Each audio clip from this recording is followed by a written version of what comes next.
All right, hello everybody, and we are excited to be back to another edition of 3Person Circle. It has been way too long. It is I, Derek, your host, with my co-host Dax. Today we are interviewing my buddy Hunter. Hello, Hunter. Hey guys, happy to be here. Hello, Dax. Hey. Yeah, we've been, what's it been, almost a month? A month and a half? A month and a half. I feel like basically I got sick when we were supposed to interview you, Hunter, and if you remember me, Juliet and Eve were sick, and then since then it's pretty much been wedding, I don't want to say mayhem like it's bad, but like there was mayhem. We actually thought of bringing these to Hawaii, but Derek didn't want to deal with like lugging all the equipment and all that stuff. Yeah, the baby was enough of an issue. One or the other, right? Yeah, absolutely. Who was the last one that we did? Was it together, not just you? Because you did one with Rocks. Oh yeah, with Alec. I don't know who the last person Jack. Jack, yeah. That was a fun one. That was a good one. Anyhow, today, Hunter, we are here to interview. First, I think we're going to go back to what you did prior, because right now I know you're not doing what we first originally wanted to talk about, which is your football career in university. So do you want to kind of go through that and just kind of walk us through all that? Or just maybe introduce him first. Like, I did. Who's Hunter? Who is Hunter? How do we know you? Where are you from? Well, yes. Tell us about yourself, Hunter. Hi guys. I'm from Richmond originally. I've spent lots of time living everywhere on the Lower Mainland. Spent some time in Victoria for my football career. Started playing ball in grade 10 for Hugh Boyd in Richmond. They don't exist anymore, unfortunately, as a football program. Oh, as a football program. As a football program. And then I moved to Victoria to play junior football before a short stint in college in Oakland at Chabot. Oh, okay. So I actually wanted to ask you this before. Why football? Like, was there something, were you playing sports as a kid, or did you right away, or like, this is the sport I'm going to play? No, I played everything growing up. I'm pretty sure I touched every kind of ball and stick that was able to do. Yeah. Grow up. Oh, okay. I'm the only one that thought that, right? No, I did like the 15 years of soccer, from like, 5 to like 18, and then I did lacrosse, hockey, rugby. I tried basketball and volleyball, but I was really short growing up, so I never actually made any of the jumping teams in high school. Yeah, I loved basketball. I played. Luckily, we were a tiny ass little school, so a small white guy could play. But yeah, so I always felt that was an issue with basketball. Was no matter what I did, I was short white dude. So like you do all this stuff, go to the hole or the hoop, and then someone just be like, bam! I'm like, come on, I'm putting too much work for this.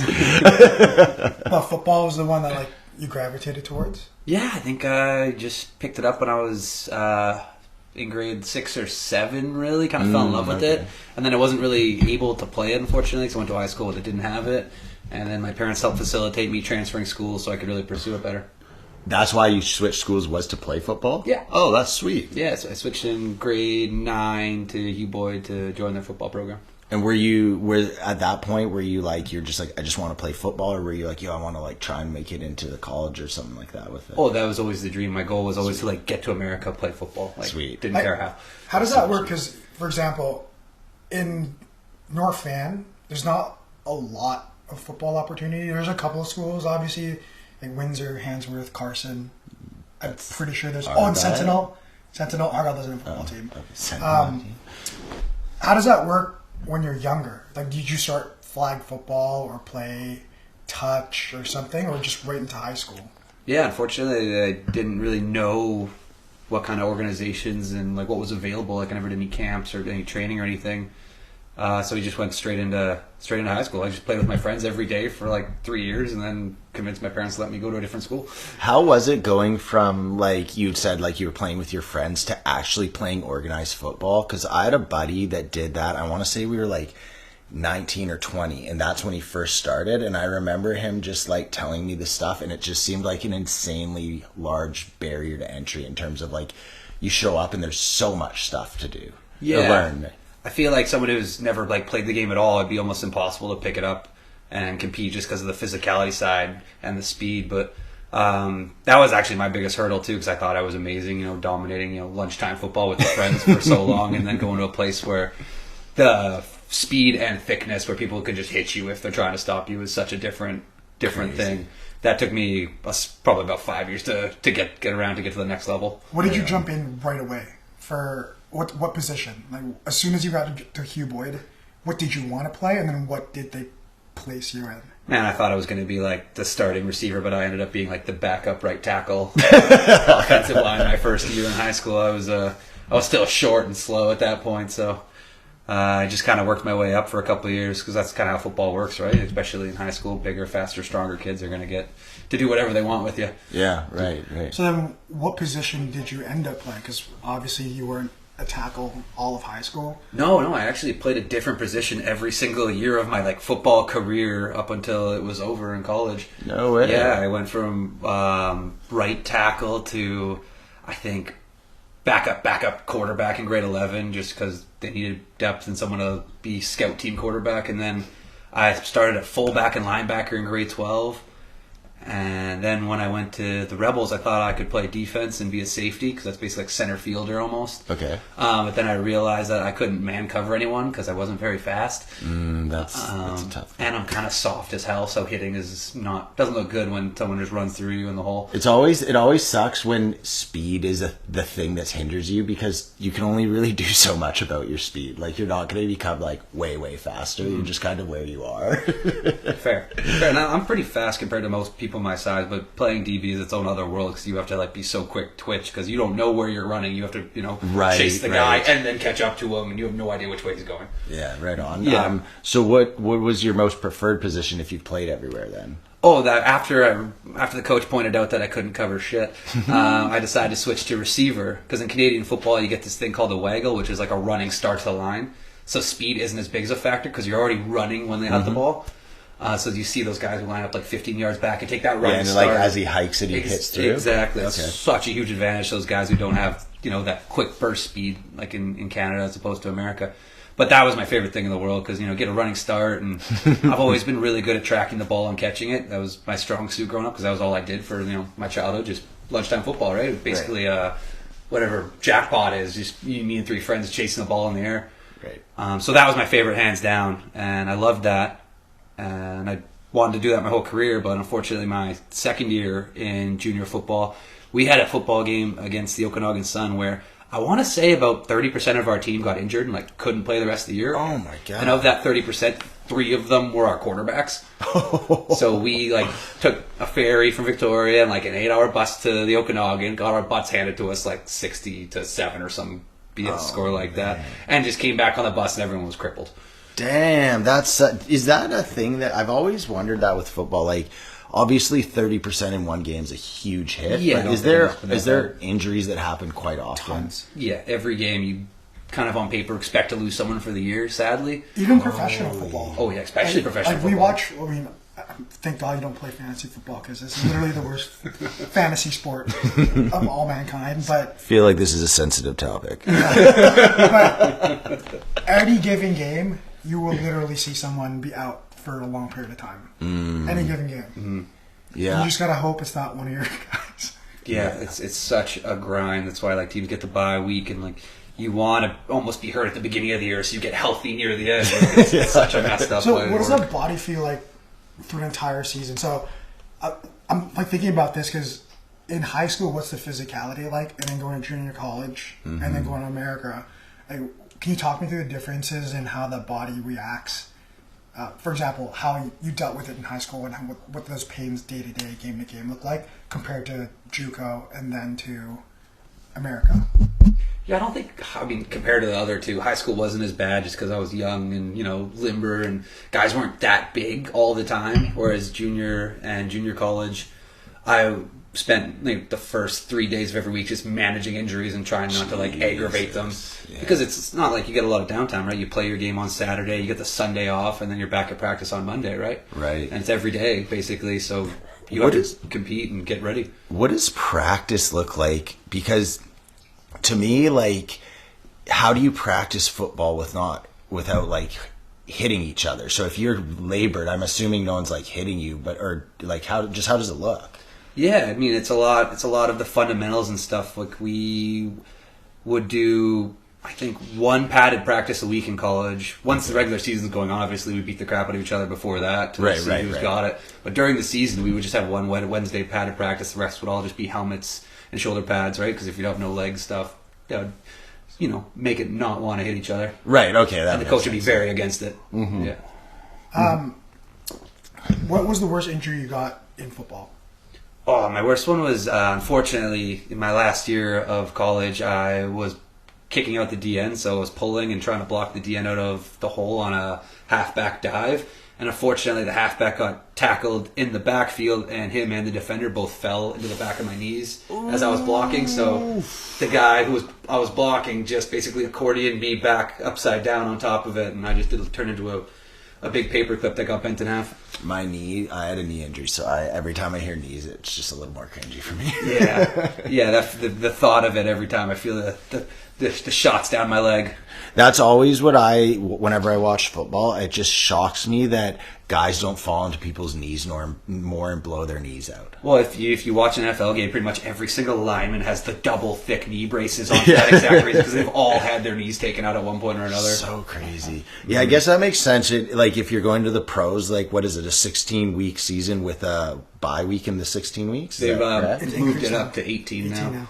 Because I don't know, anyone that says that, because you know how people be like, oh, football players barely play, or have you ever seen what they're doing? So that frustrates me, because particularly people who, it's not as bad in North America, because for the most part, even if you don't watch football, peripherally most people know how physical football is. I find it so much harder from people like Neve or people coming from Europe or even from Asia that haven't watched any football and go, I don't understand why they play so little. They play once a week and they can't make it through a game. Yeah. You can speak on it way more than I can, but the grind is a lot different. The grind is crazy, and I think one of the reasons they don't play so much is actually the thought that a lot of people don't kind of realize is the game planning side of thing takes up such a huge part of football. Can you explain that? So what does that look like? Let's just say you play, let's just take football on NFL. They play on Sundays, Mondays, or Thursdays. So what does that look like? Let's just say you finish a game on Sunday, you play again next Sunday. What does game planning look like for a given week? Oh, any time you spend on the field, you're spending at least the same amount, if not probably double at the next level, like NFL, in the film room, on the books, going through every, formation, look, positional player you're going to be going against. I was always on the offensive side of things, so it was about who we were going to attack, the game plan we were going to do it, and all the new wrinkles we were going to throw in every week, because it's always adapting, because as soon as your film's out there, the team you're playing has watched everything you have. Yeah, especially if you're doing well. Exactly. So let's just say when you played in Victoria, right? Mm-hmm. What would a typical, because you played quarterback or wide receiver? I played wide receiver for 2 years and then quarterback for 2 years. Okay, so what would a typical week for game planning look like as a wide receiver for the following game, and then a typical week as a quarterback look like for the following game? Pretty similar for game planning. Monday would be film study. You go over the game you just played, basically. Coach is going to tell you everything you did wrong and some of what you did right, and then you kind of work on pointing out things to do better, and then you'd watch the opponent's film of the last week. Same thing, who you're going to match up is going to be, what defenses they're going to, if there's any tells, if they're lining up certain guys in the box more often than not, if they're blitzing certain sides, what you should look forward to. That's so much fun. Just all being in that, doing all that preparation, everything. It's just so fun. Would you be just sitting there? Would someone curate that film for you, or were you doing that yourself? Generally, because we were all 20 and dumb, we had the OC or the DC or positional coaches. We'd have the D coordinator and the O coordinator break it down for us, and then we'd go with our positional coaches, and they'd break down more specific stuff with us. That's so cool that happens in JUCO here in Canada, because I can't even imagine what it looks like in North America or in America. Just because I know high school there is a religion. Yeah. And college is a religion. Different, yeah. And then football, NFL, or when you get to the pro level, it's a different level. But I think even in high school and college there, it's already pretty intensive. So it's cool that in Canada they're already doing that as well too. It's starting to get there. Is Canada getting better at football? Because I know we're not bad, but we're not America, right? Yeah, but on the professional side of things. Yeah. Is it like, are the programs getting better and stuff for like competing wise? Definitely. Nice. Like the people that are running camps, like the resources kids have at younger ages, because that's really the only difference. Like, people are breeding athletes down there and training them for 3-4 years old. To be like at 3.5 years old, it's like, hey, you're going to be the number 1 draft pick. Training starts now. Like, and that's every day for the next 15 years for that poor kid. Like Caleb Williams, the guy who got drafted to the Chicago Bears. Like, they're talking about how like his dad decided what he was going to be when he was like 2 years old, and he's like, I'm going to do it every single day of my life. And he knew he was going to be the first overall pick by like 12. We've all seen that absolute thing of that, like the kid that their dad's like, I was training my kid at 2 years old. Mm-hmm. You're like, we had one. Derek Lee. Oh yeah, Derek Lee. Yeah, dude, this guy, Derek Lee, he played for Western Canada Hockey. He played with, who was it? Jordan Eberle, PK Subban, and Martin Jones, Evander Kane. So like a lot of them. But he was like a bit shorter than me and a bit like slighter than me. So he just, at the time, hockey wasn't that style where it was like, he was all big guys still. But his dad was like the craziest dude. He'd be like, Derek, you only scored like 7 goals today. You got to do better, and like shit like that. It was so crazy. You told me something how, because you guys played Shrikes together, which was like their bottom level that was soccer like just team. Very just basic like local soccer, basic soccer. Yeah. And you told me a story one time where like Derek Lee played, I think, a season or a couple of seasons with you guys. Yeah. And he scored like a bunch of goals, and the mentality coming out of a game for him wasn't, oh, I scored all these goals. It's like, oh, like I could have scored here. Yeah, no, that was my mom told me this. Yeah. So I was not aware of this because I was a little kid, but like we were all like, this is, let's say we're like 6-7 years old, right? Okay, wow. So like this is really young. This is that. We would go to a soccer game and he would score like a hat trick. They'd put him in net. He'd run through everyone, score another goal. Like so crazy. Do you remember Derek Lee at all? Somewhat. And he was like this phenomenal athlete, right? And my mom said that like we would all go home and be like, I want to watch cartoons, and he would go outside and be pissed that he missed shots and just practice in the backyard in like the pissing rain. And you're like, yeah, no, that wasn't me. Like I was definitely like, I want to go home and eat ice cream. Fuck soccer. I think that's way more common in America, where like that's like the whole team of dads is like that, right?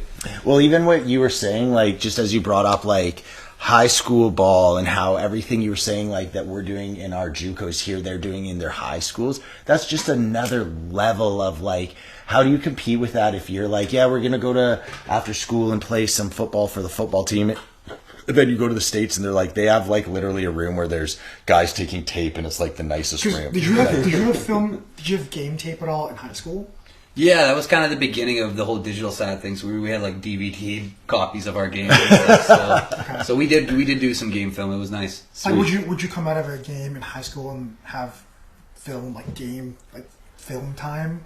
Yeah, we would. We'd do a weekly game film breakdown, but it was like one guy on like a 6-foot ladder at the back of the That's end zone, awesome. just trying to That's find yourself so every play. Yeah, just one long clip, like 3-hour clip of the game. Pause it, rewind it, pause it. Well, because it's so crazy. Because my favorite player of any sport of all time is Kobe Bryant. Awesome. And on his way out of basketball, because he was this guy, literally for the bulk of his prime, he like didn't talk to anybody. He was kind of a dick. And then as he was going out of basketball, he all of a sudden was so media savvy. Mm-hmm. And he was doing all these things for ESPN. And one of the things he always says, like, I'm obsessive over like game film. Like all I will do on my off time or anytime I have the chance to is just watch game tape on myself and on my opponents who I'm going to be guarding. Yeah. And I just think to a certain degree, if you don't have that capacity as a player, you're already behind the 8 ball. It's just a weapon you're not utilizing. Absolutely. If you can't break that stuff down, yeah. I'm sad it took me like 24 years to understand the importance of film. I wish I knew that when I was 15. Well, do you know what's crazy? I feel like 100%. So Sarah's nephew, she's 7 years old. Okay. Sarah's my wife, by the way. That's a big thing that happened. Sarah's nephew is 7 years old, and his dad has basically put him in soccer a year ago, and every soccer coach has basically seen this kid's talent and has gone, has he ever played soccer or sports before? Like, no, this is his first time. And he's basically accelerated to a point where now he's playing for the PSG Youth Academy.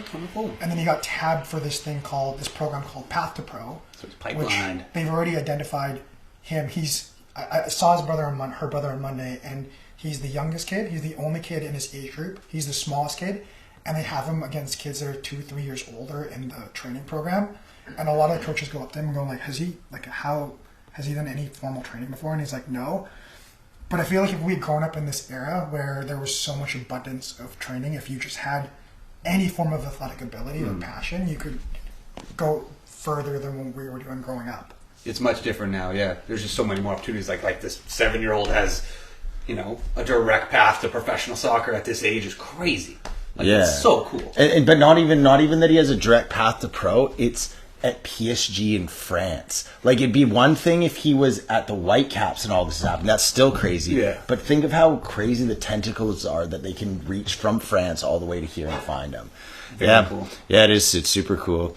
Things like YouTube now, you can go and watch how, like, for example, soccer, Ronaldinho, there's this move, the flip flap, where you kind of like go like with the ball, and you could barely see it. When we were growing up watching it, you could barely understand it because the TV couldn't really capture a good angle of what he was doing. Okay. And then as time went on, now it's like so easy to understand what he's doing because you have like ultra slow frame, 4K per second, and then like all this stuff. I just feel like it is cool to grow up in this time where you can learn all that stuff and like go out and be like, oh, I'm gonna check out this and actually do it, as opposed to before. I felt like it was more, you just kind of had to, like, if you knew, you knew. And then for you, Hunter, out of all the positions you played for football, what was the position you had the most fun with? And if you were given the choice to just consistently do across all of your teams, what position would that have been?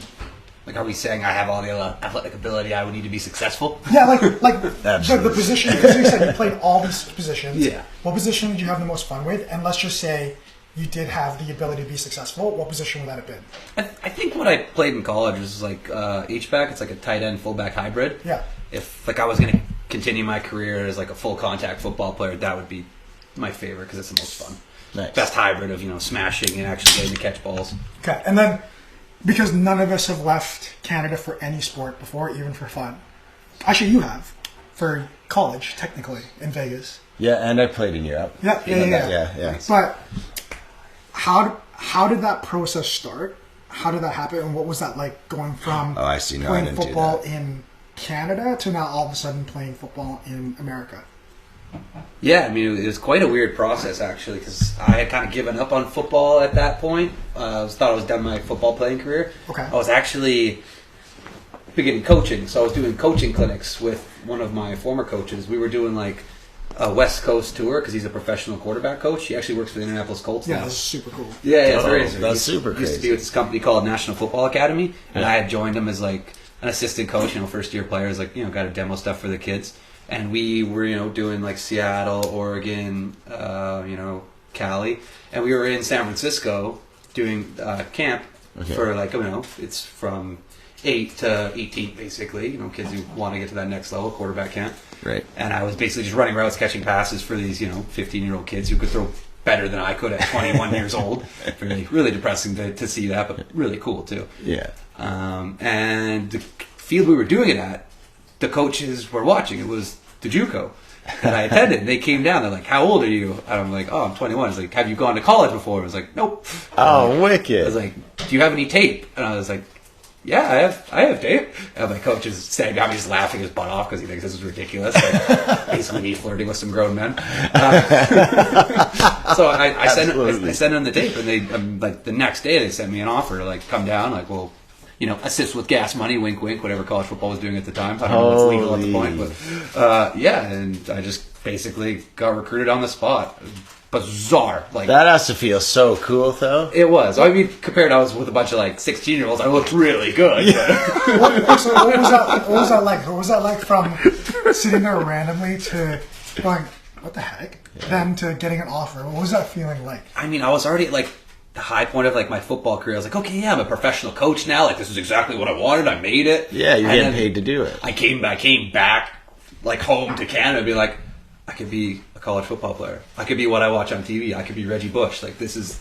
You go straight to Reggie Bush? Yeah, I was at the point. Yeah, he was the guy at that point. Like, I was losing my mind. I'm like, this is everything. Like, what if, I go there, kill it, and I go play Texas? Like, my mind went off the rails, and It was exactly what I wanted. Like, Yeah, that was absolutely. my dream. That's so sweet. That's super, super cool. Yeah, because, like, I don't know. I guess, obviously, it's cool if you get the route of, like, you're just kind of, like, yeah, like, I was the best and I went all this way. Even not even, like, to pro, but you, like, went and you just did that. But it's cool that you, like, it's obviously you just love the sport. And then that's inevitably you loving the sport and continuing on is what got you what you wanted. Definitely. Yeah. I've never been the best at anything, which is hilarious. That I've just always been available and willing to grind. Yeah. What's that saying? Available is the best place to be or something? No. Is that what- The best ability is available. availability. Yeah, there you go. That's the fantasy. That's the fantasy thing. Well, that's how I got the quarterback job in Canada. And all the guys got hurt, and I was the scout team quarterback for like the Thursday, Friday before our game, and the third stringer who was like kind of hurt wasn't ready to go. So the Saturday morning coach was like, "Hunter, you're going to be the quarterback." That's and I amazing. didn't get hurt from there on. Kept the job, yeah. So when you went to the States, what position did they recruit you for? And what position did you end up playing? As an H-back, like the tight end, Okay, fullback okay. hybrid. It's funny because I went down there and I was like, well, so, we saw your film. You look like a decent slot. I'm like, I also say my quarterback film. Like, we don't care about that. I'm like, oh, fair enough. We threw that straight in the garbage. Yeah, pretty much. Like, this is America. We have real quarterbacks. I'm like, good point. Good point. He's like, kid, you're not that good. Come on, you're not American. You can't throw the ball. I learned pretty quickly the first day out there. I was at training camp with 120 other guys. And I was like, they're like, where are you from? What did you do? And I was like, I play quarterback in Canada. And I was like, what are you going to play here? I'm like, well, hopefully quarterback. We were all quarterbacks. Like, that's why they get to the next level, because they were the best player on their team. Usually the quarterback. It was like 80 quarterbacks and 30 linemen. So how do you, I don't get that though. Like, so is every guy that's in the NFL the best quarterback of their high school? I'll put it this way. Travis Kelce, who's considered one of the best tight ends of all time, played quarterback in high school. It's pretty common. Usually nowadays, grade 10, 11, 12, they pick what position they're going to get to the next level at. It's a little more specialized nowadays. Right. But, generally every guy in the NFL could throw a ball better than I can. Yeah, okay. Doesn't matter Yeah, what position. Yeah. Yeah. That'd be so embarrassing. Imagine you're in the NFL and you're not a quarterback. You're just like a wide receiver or something. You never throw the ball. Throw it. No. But there are guys in the NFL though. Like sometimes they'll run trick plays for them. Like what was the guy's name on Antoine Randall? Antoine Randall, They would always awesome have gadget him. guy. They would always have him do like the trick play quarterback, and everyone would always be like, "Look at that pretty ball!" And he played quarterback in university, and Right. he wasn't good enough to play in the NFL. Okay, it's so crazy. Like you were saying this earlier off Mike, when you watch these guys and you're like, they suck. How can they be playing so bad? But if they're like so good compared to you, and it's so weird when you see someone like in the NFL and they like throw the shittiest ball. You're like, that's garbage. But you're probably like, no, they can throw the ball better than you ever could imagine. Like, don't even pretend. Some of these camps I was at when I was coaching, I was watching 14-year-olds throw passes that looked like 60-yard dots. Like they'd rip your hands off if you just put your hands out to catch it. Like the amount of heat even guys who haven't made it to college can throw with. It's so impressive. For like a quarterback, what's a good distance? If you were to consider someone that has like a cannon for an arm, what's a distance you'd have to be able to throw? I think over 55, around 55, 60 for a cannon. Because I think everyone can throw between 45 and 55, but over that's pretty impressive. Okay. So like if you watch Anthony Richardson, who's not the best quarterback in the world, He does have a cannon. but he has a cannon. Yeah. A cannon. So that doesn't come along very often, that arm. No, it's actually not about distance. I would say it's about the velocity the ball comes out at. How quick The it gets there. time it gets there is the more impressive thing. Because everyone can throw far at that level. Like everyone in college can throw far. It's about how quick you can zip it into that. Was there ever a time in football where the best quarterback was just a guy that just like heave it long like majority of the time? Oh, for sure. That's sweet. There's tons of them. No, but like did you guys ever play NFL Blitz? Oh, yeah. You remember you'd always do Hail Mary, drop down to your own Everybody. end zone and just huck it up. The Michael Vick offense, man. It's zig, zig, zig, zig, bomb. So I love Blitz. That was a great game. you went from Canada to America. What was your welcome to America football moment? Like what happened? What do you have something in your head where you're like, oh, I'm playing football in America now? Mm-hmm. Yeah, easily. It was like the third day because we hadn't gone over D yet. It was like all install the first couple days, and then Explain install to Derek. just teaching plays okay. and breakdown and like basically fundamentals of what system they're running. Yeah, like what your system for your team is. Exactly. Okay. Exactly, because you don't want a guy to not know where he's going and get his head taken off. or someone will fall on them because it's dangerous. Which is worse. Yeah, so we did our first O versus D competition, and I didn't even touch the ball because I didn't touch the ball much my first season. My job was to pull from, it's the H-back, so it's like the tight end, but you're off the line, like tight end slot area. Okay. And I was supposed to pull behind the line and kick out a D end, who didn't see me coming, by the way. And I was feeling really good about the idea. I was like, it's the first time I'm going to earhole this guy. I'm going to knock him on his ass. Coach is going to be super impressed. Probably going to get a round of applause. Straight into the NFL. Yeah, exactly. This is my moment. Like, this was my first play on the field, so I just get subbed in. And so the quarterback breaks the play. I'm like, okay, this is a big block. This is going to run right behind me. I take about 7 steps, full speed, everything I got, exactly how I thought. Guy steps forward, doesn't see me coming, right for the ear hole. As I'm about to make contact, I guess instinctively he lifts his arm up and he almost flipped me. What? With just his elbow. Like, he caught me I was coming too high and I wasn't ready to be low enough. He came out high, dropped, and caught me with his elbow, almost flipped me over him. Holy yeah, shit. I end up on the ground. I'm like, all right, I'm going to have to come up with a better plan than running at guys as fast as I can. I figured it out eventually. Yeah, you got there.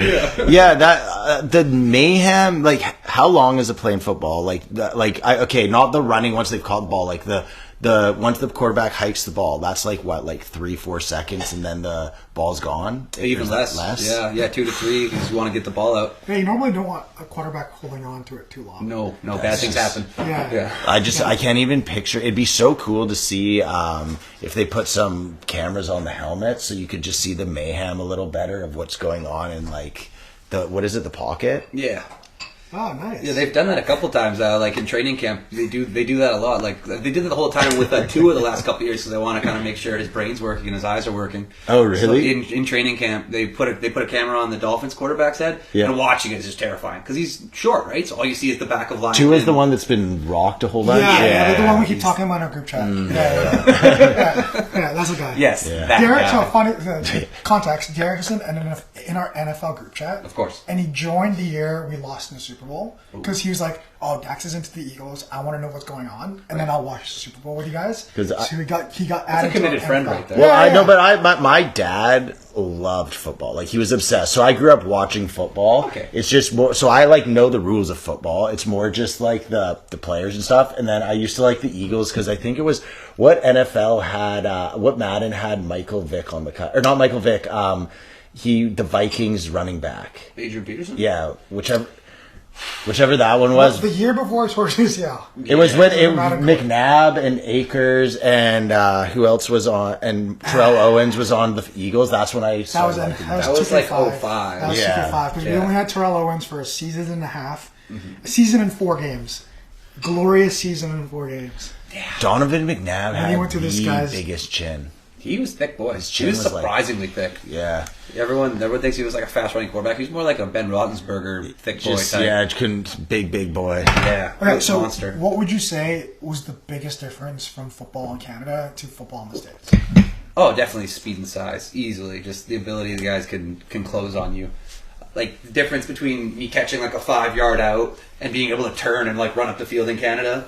Whereas like every time I touched a ball in America, someone, like I didn't have that 0.2 seconds, someone was hitting me. Really? Like the windows are tighter, like the guys close faster, guys are faster and stronger. So they get to you and they hit you harder. It makes sense. Like, I get it. That's just like higher level sports, especially in America.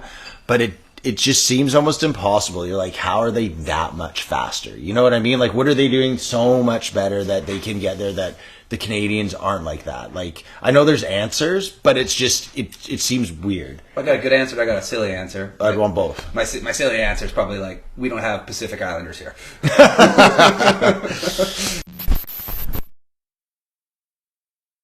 Can I just say, I got a laugh. I love being in Hawaii, but it was hilarious how Hawaii is America. Like, It is. It's Dude, a tiny Hawaii is Philippines. It's more Philippines than America. I was speaking Tagalog a lot of the time I was there.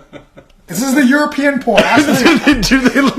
For context, listeners, Dax just poured a Bud Light in a tall glass, and it was probably 80% foam. Okay, Luke, is this a good pour? It's not. It Close on. overflowed. Luke, He's defending with that this is European. is this a good pour? Hola, You hear that? Can you hear You that? let the foam dwindle down. But don't you lose beer because of it? No. You Better don't. for your stomach. It's better for your stomach. Yeah. Who told you this? Okay, look, come here. Explain why. A guy did a science experiment too, and you can pour beer where you pour it against the edge and it doesn't foam up, but then when you're sipping it and it goes into your stomach, then you have the ability for it to foam up in your stomach. Say if you start running around or doing anything, and then your stomach gets more bloated, whereas that way it cuts the foam up before. The beer's still in the foam. It's gonna eventually. I'm not gonna lie. Down into that. I think that makes sense to me now. That's why you I puke all the throw time. All the time. Throw up all the time. Okay, but As he was saying it, I was like, "That's me." It's a piece of paper towel in he pours the two beers like that. He lets the foam go down, and he pours the full beer in, and then he shakes them up.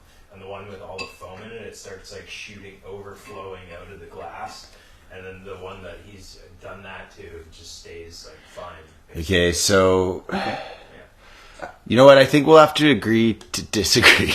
You just have to be a little bit more. Look, the beer's coming up. my one thought as a guy who wants the most beer out of every beer is that I'm gonna lose beer with this super foamy style. No, but you have to wait for it. Look. Are you guaranteeing that the same amount of beer will be left in the cup when I'm ready? okay. I don't know if I want to do this podcast. When I poured, if you notice, when I poured, the foam was here, and that was how much beer. And look, you just have to be a little bit more patient. That's the difference. Yeah, but time is money, baby. Time is money. It's definitely not how I want to drink beers. Yeah. I'd rather just throw up and drink 4 more. Just wasting your money. Did I give shit, man? Time is money, man.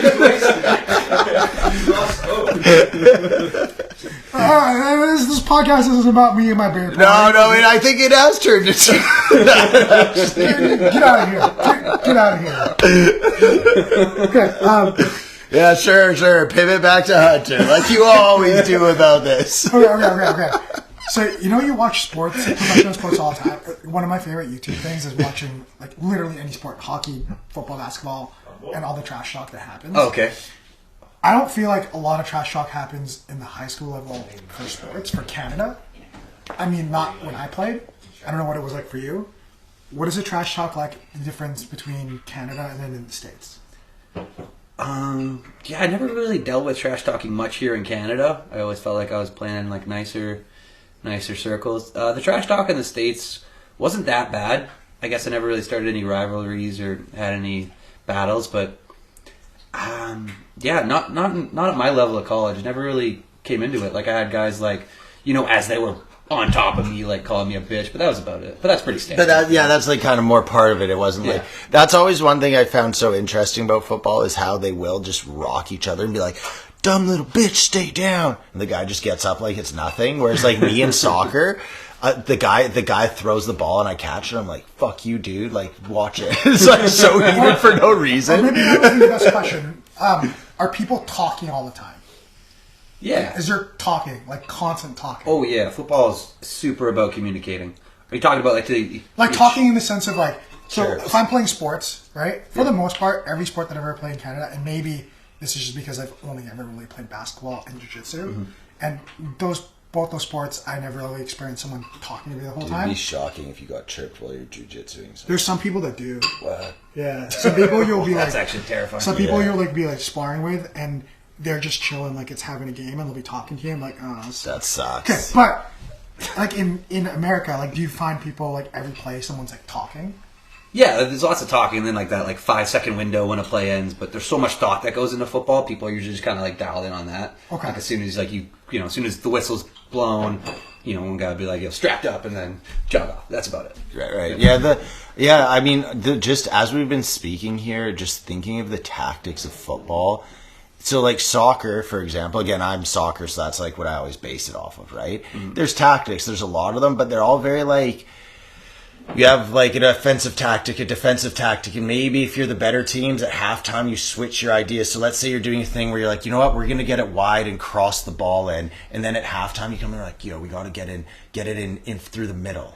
It's not this every single play. There's X's and O's of completely radically different things going on, and it must just be so crazy just keeping that all going in your head, let alone actually performing all the shit you have to do. It is kind of nerve-wracking. It takes a long time to that's why there's so much prep that goes into it, because you need to be so sure and so correct about everyone's assignment. Right. I mean, like, football is, high speed chess while 300 pounders trying to rip your head off. Like, it's that's why it's the coolest sport in my brain, because every single play needs to be perfectly planned, coordinated with backup plans for when things go wrong, and every player on the field needs to do their job perfectly, or it all goes to hell. I've never heard it said that way, and that's super cool to hear it like that. You know what's funny?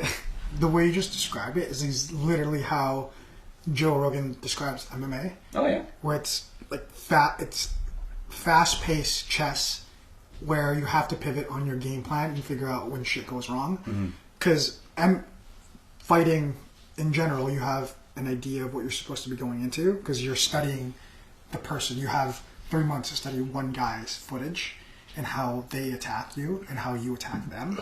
Yeah. And if you actually watch how people set things up, it's all about tactics. Like, I'm going to step here because I want to make you go this way so that I can set up my right hand, right?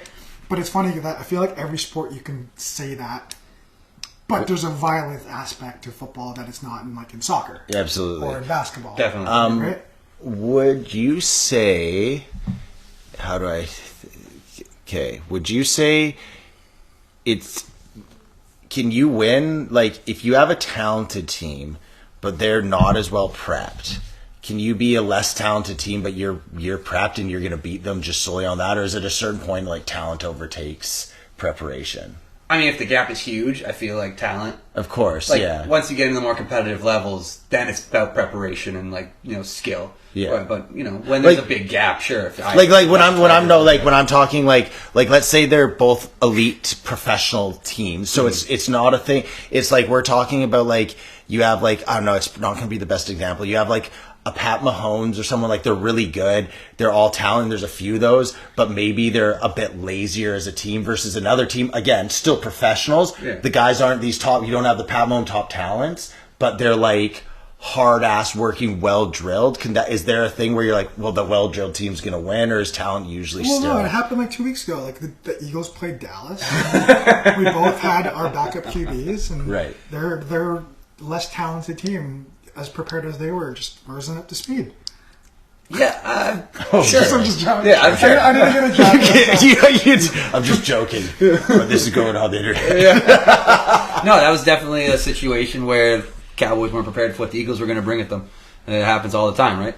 Because it's just crazy, like, the preparation that goes in, and if you just get one thing wrong, you're like it shows up so prevalently. It's one of those things, like, you can have the world's best plan, but then, Joe Blow off the street fumbles the ball out of the blue. He's never fumbled in his entire career, but the ball slips through his hands for some reason, and now you're down 14-0. It happened that fast.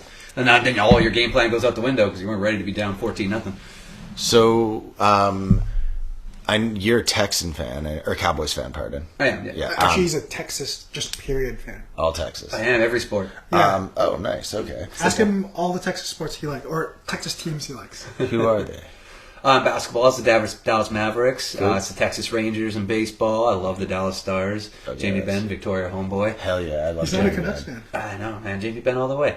There's more Canadians on Dallas than there is You know on what? We're in a Vancouver. rumor now where there's an even split of non-Canucks fans. Yeah, once you leave the Lower Mainland, like, We're in the Lower Mainland. I know, but once you leave the Lower, dude, when I lived in Kitimat, no one liked the Canucks there, and I was so tripped out by it. They're all Alberta team fans. I was like, literally, I'd be like, what the fuck is wrong with you? I mean, once you hit Langley, you're basically in Alberta anyways. Fair, right? Fair, yeah. This is a whole different world. But okay, so. But Bill Belichick, obviously. Yes. Was he? I know there was a lot of heat around him. He cheated and all that, or whatever. But was he that much better of a coach than everyone? I believe so. Yeah. Game plan wise, having an amazing quarterback helps, of course. But the organization he's been able to build, and it's almost about what you're able to keep a secret is the most impressive part of coaching. Right. Because coaching's about managing, maybe who's cheating in what ways. And football is all about innovation, and innovation is cheating that people haven't figured out yet. Yeah, right? Absolutely. It's about being first person to get away with it. Yeah. Exactly. You guys were talking about that in soccer. Exactly. It's the exact same thing. Mm-hmm. Yeah.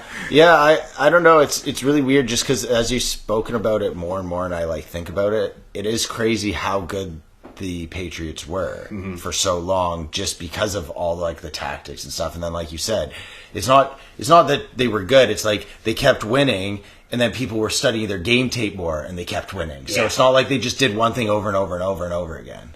No, it's very cool to watch how the Patriots offense changed in like that 15-year Tom Brady run, where it was like defense, run heavy the first 5-6 years, and they're very successful at that. And then they adapted their game to be more of like an offensive air assault. And then they changed it too when Brady started struggling. Like they changed their way they played football, like the entire team identity every couple of years, and it was staying ahead of the curve. It's so impressive in any sport when you do that. Like, exactly. Yeah. How did you become like a Texas fan? Like just not even. I'm just saying just Texas. You know what? It doesn't make any sense when I say it out loud, but I'm going to go ahead and try to explain it. Let's say 10, 11-year-old Hunter. My dad was a cowboy, didn't like sports, hated commercialism, so we didn't ever get to watch sports growing up. But he was a cowboy, so in my head I was like, right, the Cowboys. Okay. He's a cowboy, yeah. I'm a cowboy, I'll cheer for the Cowboys. I respect that. And then I just kind of picked Dallas as my city at that age. I'm like, this is my city. This is the city I love. I support this. And then when I started getting into other sports like hockey and basketball, I'm like, checks out, more Dallas. Yeah, fair enough. That's so funny because for me, sports when I was younger, it was about what was the cool team. Mm-hmm. For hockey, because I didn't know anything. I moved here from the Philippines. Yeah. I just didn't know anything about hockey. So the thing that was readily available was the Canucks. And I'm like, I guess the Canucks are like the best team. Yeah, you can watch and it. I found out they were not. Really cool. But then every other sport I've ever followed, it was just whatever team I started to watch and was like, that's a cool team. Yeah. My dad was the Lakers. Like, Derek is a big Lakers fan. Yeah, my dad was a big Lakers fan too. But yeah, I feel like it's, for me, like same thing, kind of like Vancouver. Okay, I actually had a crazy intro to Vancouver. I knew them from living here, but I didn't really watch hockey. And then I became friends with Dylan Crawford, Mark Crawford, coach's son. Right. And that's when he brought me to a game, and I remember sitting there, and his mom was like, do you know any of the rules? I was like, no, I don't know at all. And they had to like explain hockey to me while we were watching it. So obviously the Canucks because of that. But I do think a lot of teams, for me, same as you, is like the color of the jerseys and the logo. So if your jersey looks cool, there's a high chance. Or if you have a logo that's sweet, I'm like that's what I liked about the Eagles was they had that sweet logo and sweet colors. Yeah. Okay, get this. Derek, why do you hate the Islanders? Fucking look at their jerseys, the colors, and why you know why they suck. I hate them. Why do you hate the Pacers? Okay, the Pacers just bore me. Like For sure, boring colors, boring logo. But they're a good team now. It doesn't. Like, I hear the Pacers and they come out and like, here's the Indiana Pacers, and I'm already like, you have a Pacer that's helping you prevent you from running 21 kilometers. Is that what a pacer is? No. That's what's a pacer? yeah, tell me exactly what is this Pacer. Thank you, Hunter. We have a fantasy basketball team, and we have our punishment the last 4 years has been 24 hours at Denny's. Oh, sweet. But this year, because of popular opinion, we changed it. And it was between 10 minutes of cumulative stand-up or 21 kilometers of running, and that won out. So Derek has a Pacer that he kept, and so he actively hates the Pacers, but he has a Dude, their jerseys are yellow and a weird blue, and then when you come out, like they're like the Indiana Pacers, and I'm already just signed out of the game already. I don't even if I was the special guest on the court side, I'd be like on my phone, like every 30 seconds, bang! Something happened? I don't care. Okay, so football. Is there anything you'd else like to say about your football career? Because I'd kind of like to move on to just some other stuff, and I don't want to like. Yes. Oh yeah. Yes. Yeah. Okay. You're about to do the world's to... largest. Explain to everybody what you're about to do. Yeah. My real full contact career kind of parlayed into a beer league career that's parlayed into like a pretty competitive version of beer league football. Hell yeah. Flag football is pretty much brand new to BC. It's been in the East Coast for a few years, but it's brand new to BC. Never had any leagues like competitive for adults. Really? Yeah. Oh, no way. It's bonkers. This was the first year we had a adult flag competitive like league represented by Football Canada. I helped create this, team that's part of the BCAFFL, BC Adult Flag Football League. And through that, we won it a couple seasons. We are now competing in Worlds, which is going to be down in Tampa, Florida in a couple weeks. Amazing. Yeah, we're going to go get our butts kicked by Americans. It's going to be delightful. And we also won BC Regionals this year and got to represent BC at Nationals, where we fell in the championship game to become Team Canada. So we swept the tournament, had a great run, went 6-0, and then lost in the championship to Team Quebec. Were they good? They were really good. We actually beat them in round robin like 56-54. Still close game. Crazy. Though. And then the championship, they locked it up, and they were up like 18-0 in the first couple plays, and then it was just playing catch up. It sucks. Like, obviously, you always want to win, but it's a little easier to lose when you can look at your opponent and be like, they were good. Yeah. I'm excited. We're going to see them at Worlds, too. They're going to be representing Quebec. So what does that look like for... Because if Derek doesn't know already, the Summer Olympics just added flag football. So what does that look like for flag football coming up in 4 years? It's going to be huge. I think it's going to be pretty similar to be Team Canada. You're still going to have to win, your province and then win nationals. But then I think the national team's going to be able to pick up players from provinces that they want. Like they started doing ID camps, like they used to do for full contact football. But now they're doing it for flag football, so you can go to these camps. So wait, to my understanding, is there like maybe a chance you could potentially go to the Olympics? Potentially, yeah. There's going to be people like me going from Canada for flag football. No way! That's LA, awesome, right? dude. Yeah. LA? If he goes to the Olympics, we have to go. Oh, and it's in LA? Yeah. Can you get us tickets? I'd like to hammer home the point that I've never been the best at anything again. And I'm going to be a water boy if anything. No. This podcast is about hope and dreams. Yes, this is a positive podcast. If you make it there, me and Dax are going to come and we'll have signs and we'll be like, he's not really good at anything. Yeah. That's kind of been the mantra of my life, right? Just something good will happen if you keep pushing, yeah. Well, okay, I just got to say, first off, that's amazing that there's a chance that you go into the Olympics. Like, that's so cool that opened up. Yeah. But even prior to that, let's pretend that's not an option. Just all the amateur beer league thought. Me and Luke both play soccer, and it's just beer league amateur, and I'm such a believer and lover in all of amateur sports because that's actually the true sport. Obviously, the pros are way better, and no one's doing that, but I always feel like one of the saddest things is people that were young and they played a sport and they loved it and then they didn't get to go to university or they didn't go pro, so they just stop. Yeah. And they're just done. And I'm always like, yo, but didn't you love what you're doing? I genuinely just love playing soccer. And so it's so cool to hear that not only is there now flag football here, but that you can go to a national level of competing to try and win. Yeah, no, it is amazing, the fact that it's grown so much in the last 5 years that now everyone can do it. And that's one of the things, I've always kind of hated the term beer league.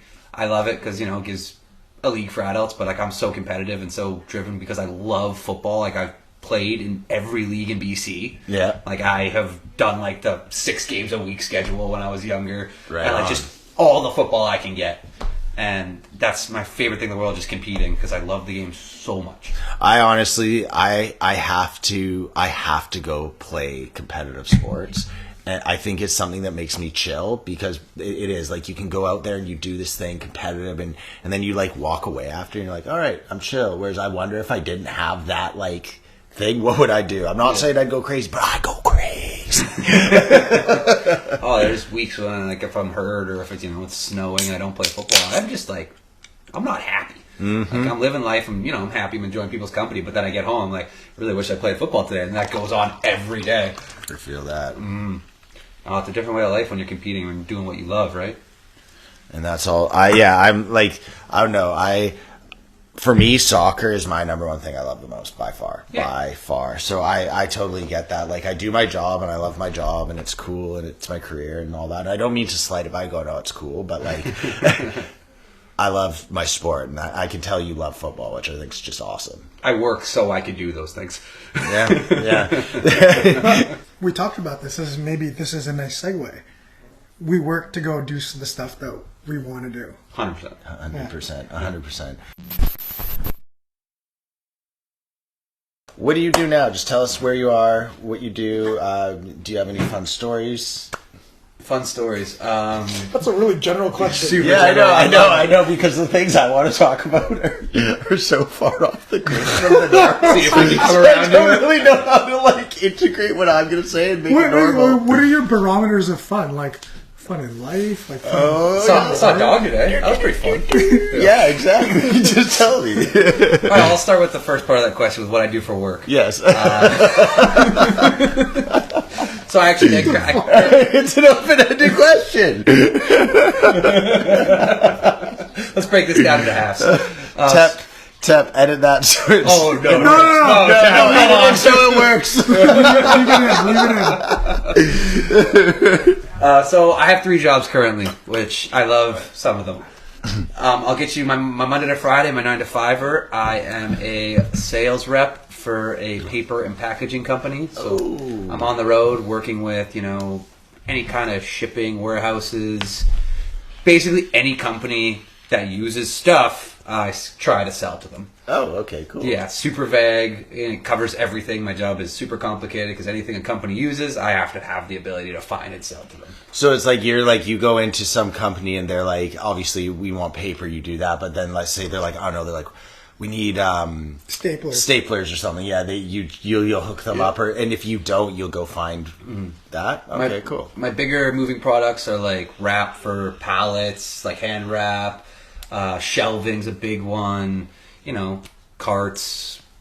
Trucks. Like anything used in kind of transporting goods. We sell boxes is a big one. My company has a contract with Amazon to be one of their box suppliers. Whoa, that must be a mega contract. It's a mega $2 million contract. Yeah, because it's also interesting, like the parts of the world that you don't think about that need to make the world run, like all that stuff you said's so important for it's just generic if you own a space and like do anything in it. Like underwear. Yeah, totally. I mean, think about it, but you need it. Yeah. The seriousness of your face when you looked at him and stated that. But like all that stuff's so necessary, which is nuts.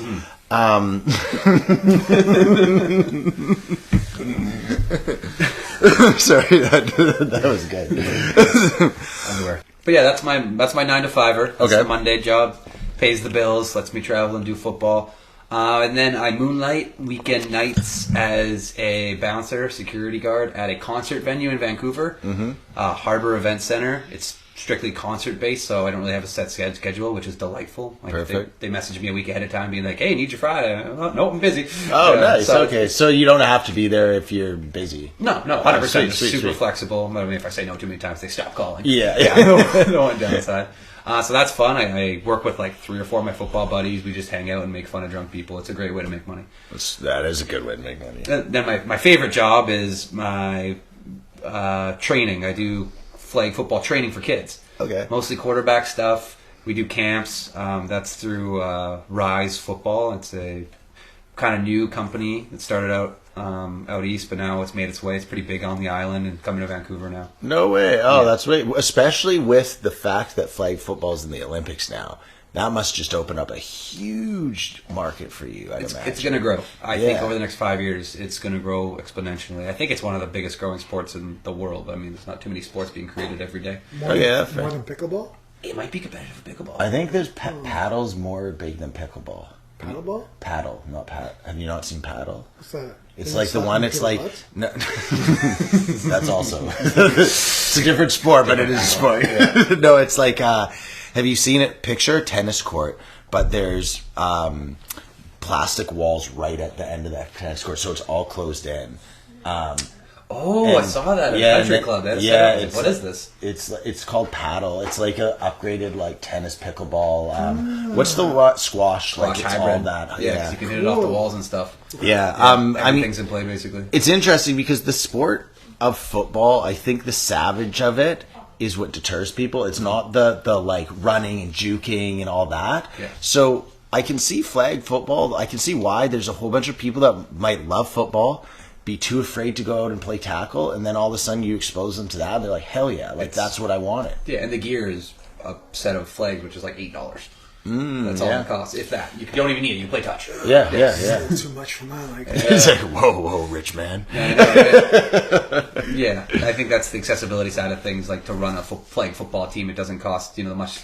To run a high school football team probably costs like $100,000 for all the gear, all the insurance, all the fields. I don't know. That's a random guess. Yeah, but there's a lot. No, of that makes sense No, because how big a team is.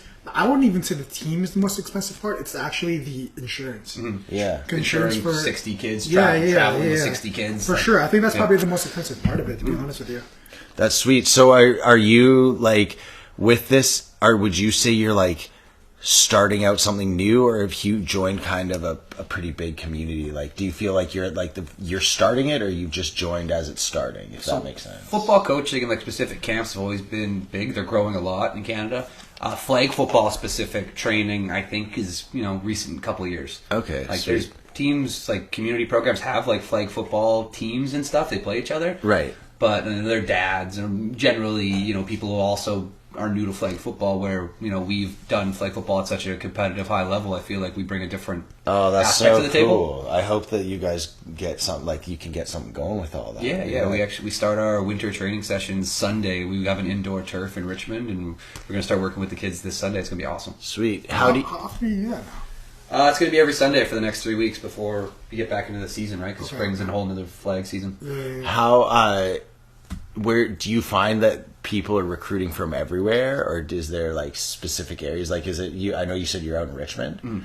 Do you find it's like Richmond local and people are coming from everywhere, or is it just Richmond? The people are there. We're generally Vancouver. Okay. Unfortunately, there's literally no indoor grass or turf facilities in Vancouver. The closest one we could get is Richmond. Okay. Without paying $6,000 to go to like North Van or something. I was just going to say. Yeah. The bubble. Yeah. Oh, Well, the North Shore, funny that you said that. dude. Yeah. The North Shore girls are so rich. Nick.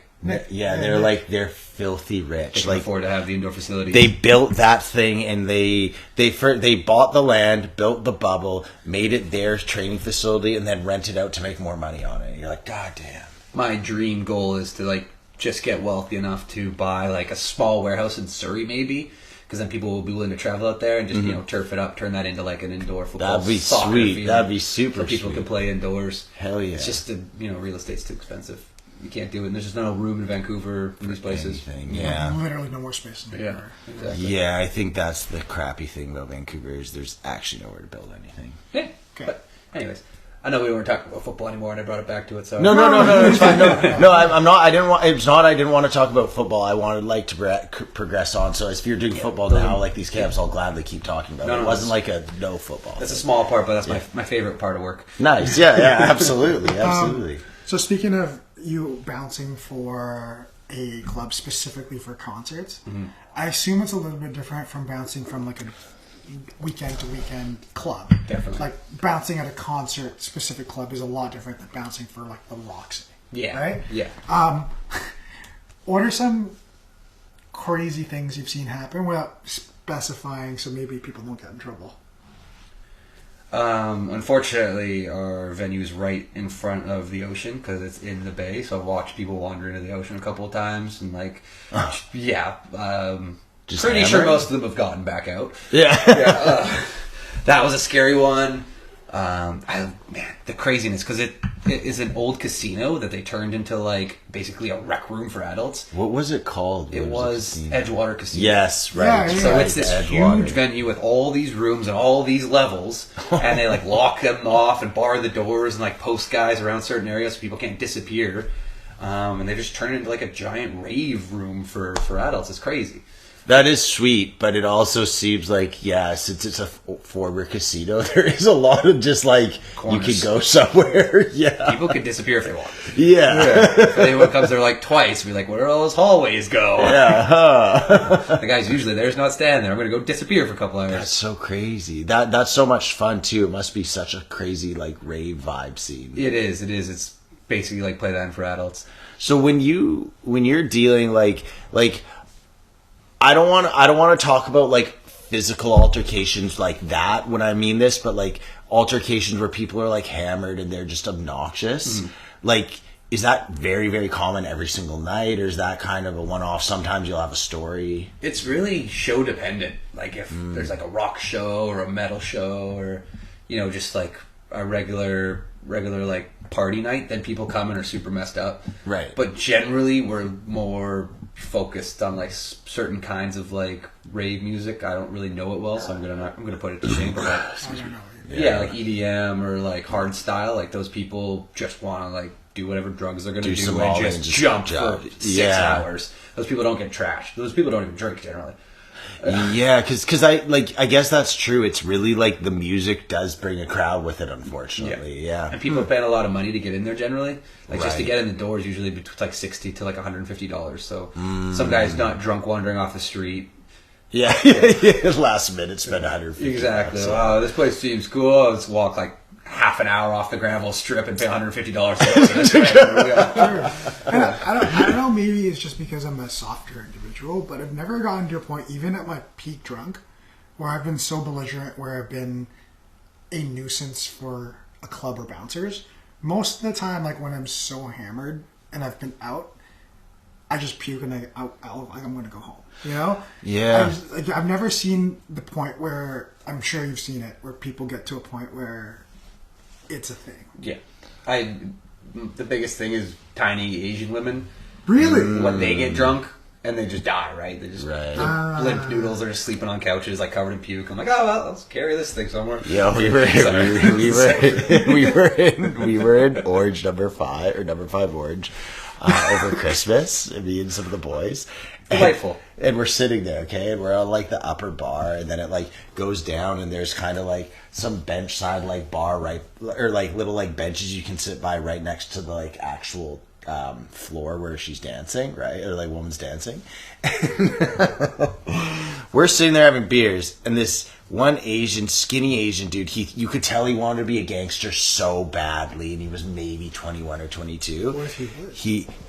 He might have been, but he was hammered, and he's just like so fucked up, just swaying, and he starts taking pictures, but not of the strippers, but of like stuff, and then he starts going like this, like after he takes the picture, he yells into his phone, he's like, "You wanna fuck with this boy?" Like so intensely. He's like, "You can't fuck." And then the waitress comes over and is like, "Yo, are you okay?" And he tries to dap her up. And right away, she's like to the bouncer, "Come over." And this huge black bouncer comes over and right away was Why like, does he have to be black?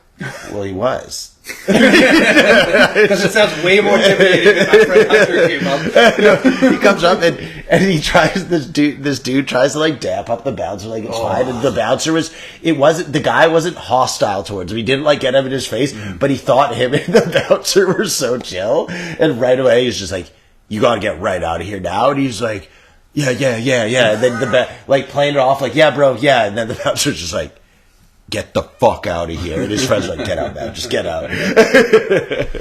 Yeah, we have a couple guys that are part of our group at work where like you can tell they want to hit someone, so they're looking for an excuse. Where 90% of us are just like, we're just having fun, and like if something goes wrong, we'll stop it, or if people are belligerent, we'll stop them. But like, there's 3 guys I work with who are like, I know it's like if something bad's happening, like we don't let them go there first. Oh, It'll yeah.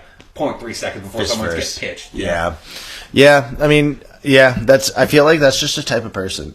There's just some people like that. I mean, I've been in 2 fights in like 3 years there, and it's because like all other venues were exhausted. Like it's customer service at the end of the day. My job is to make sure everyone's happy, and like if I have to kick someone out, I want them to know why. It's not like I'm just going to drag someone out because I don't like their attitude. Yeah. Well, it's As also much as I want to. I don't know if it's like a shift in like our society now, and not to make this like philosophical, but when I started going out when I was 19, in my head I'm like, don't stand out. You know, like I don't want to be a point where someone has to step in and check my shit. You know, Don't want to be that guy. yeah, I don't want to be that guy. I just never thought like that bouncer's here is obviously for a reason, and he probably can handle things way better than I can. So I'm going to be respectful of Mr. Bouncer. But I feel like there's been a huge shift in people being like, you can't do anything to me. Yeah, people are really confident. The amount of phones they can push to my face when I'm like shoving like a drunk person who's covered in puke out, and like their 3 friends are filming me. I'm like, look at him. Yeah, and it is. I don't know. Why aren't you helping carry your friend? Yeah, and it is a weird time that thought of just something happens and you just start filming it and you think that this gives you like this authority. Like, I don't know, it's just really weird. I could never be in your position solely just like, there obviously is a ton of reasons, but just that alone, I think if people were putting my phone in my face doing that my temptation would be not to like go at them, but just grab their throat and throw it. And I know you can't do that. Like, I mean, I've done that once. I let the temper get to me. Oh, I can understand why so quickly. Because it's not that they're filming you. I wouldn't mind if someone was like filming me and you'd be on camera. But it's this like, oh, hey, keep yourself back there. Watch what you're doing. Like all this that touching goes my nose with a camera. Yeah, and you're like, yo. And then they're probably the same person that if you pulled your phone out, they'd be like, you can't film it. Speaking of philosophical, this is kind of a good segue into this is the one he was waiting for. This is the perfect train. Okay, so I got some I got some stuff here. So first off, Hunter, it says here, ask Hunter, when did society turn for the worse? There is an answer. We talked about this. We talked about this? It was in Hawaii. Oh boy. It was while we were driving, so it might have Quoting my memory is the worst case. I'm gonna have to let you refresh my memory a bit. What were we covering? Okay, so no, we were just talking about society, and there was, and we were saying, like, we were talking about how over, like, basically what Dak said, like, the trend of things have kind of gotten weird and bizarre and all this stuff, right? And then we started thinking back, and we were like, when did society turn? And there was a moment, there was an event. I'll give you a hint. It was a video, and we all decided we're like, that's when it turned. Oh boy, my memory is so duty. I'm gonna let you. Dax, do you want to take a guess? When society turned. When did things go downhill? Like it's not literally like straight down, but that's when you can be like, and it changed. And it was a video. I know it isn't the answer, but I want to say the Kim Kardashian video. No, that was a rare blip where it went up. Oh, that was a great moment. We're all like, whoa, we're coming back. Well, look what we cut from it. When did society take a turn? And there's a video. Yeah. I don't want to say this because this is going to go on the internet. What is it? Is it the It's Man video? No. 2 Girls, 1 Cup. Yes! 2 Girls, 1 Cup. 2 Girls, 1 Cup. There you go. Yeah. So in my brain, I'm like, when did things get better? Why did society change then? Life changed. People wanted content. After you saw 2 Girls, 1 Cup, you don't go back to the same life you were living before. See, you were changed once you see that. Changed. Yeah. So now, moving on. Yeah, that was just, I wrote that down in the moment. I was like, once Hunter comes on the pod, I want to see it. He did. Yeah. So it is true. He rallied. He rallied that one. Okay, so. I believe that. Would you guys rather have World War III start or the big earthquake? You know, the big one? The big one. Would you rather World War III start or the big earthquake? Big earthquake. I'm also going to go big earthquake because at least it's isolated and it's natural versus World War III, things really went wrong with society. I think World War III eliminates everybody with, like, once the war actually starts, nukes kind of end it for everyone. Unless, like, there's a truce, you know, it's like, we don't use guns and tanks and planes. And don't nuke America. Everywhere else, okay. Don't get near Cuba, we'll be fine. Okay, well, I feel bad now. Because you were going to go. I was going to go with World War III solely because I'd be afraid of how scary a earthquake would be. Fair. World War III would be terrifying. Yeah, but I'm assuming World War III's not happening in Vancouver. No, but the earthquake is happening here. If World War III happens, there's going to be a draft. And we are in the age of the draft. Oh, no, I don't know computers, so I think I'll head north. The draft. I'll just head north. Head north there? Just head north there. Just behind Grouse. They're like, he's up on Grouse. Get him. Yeah.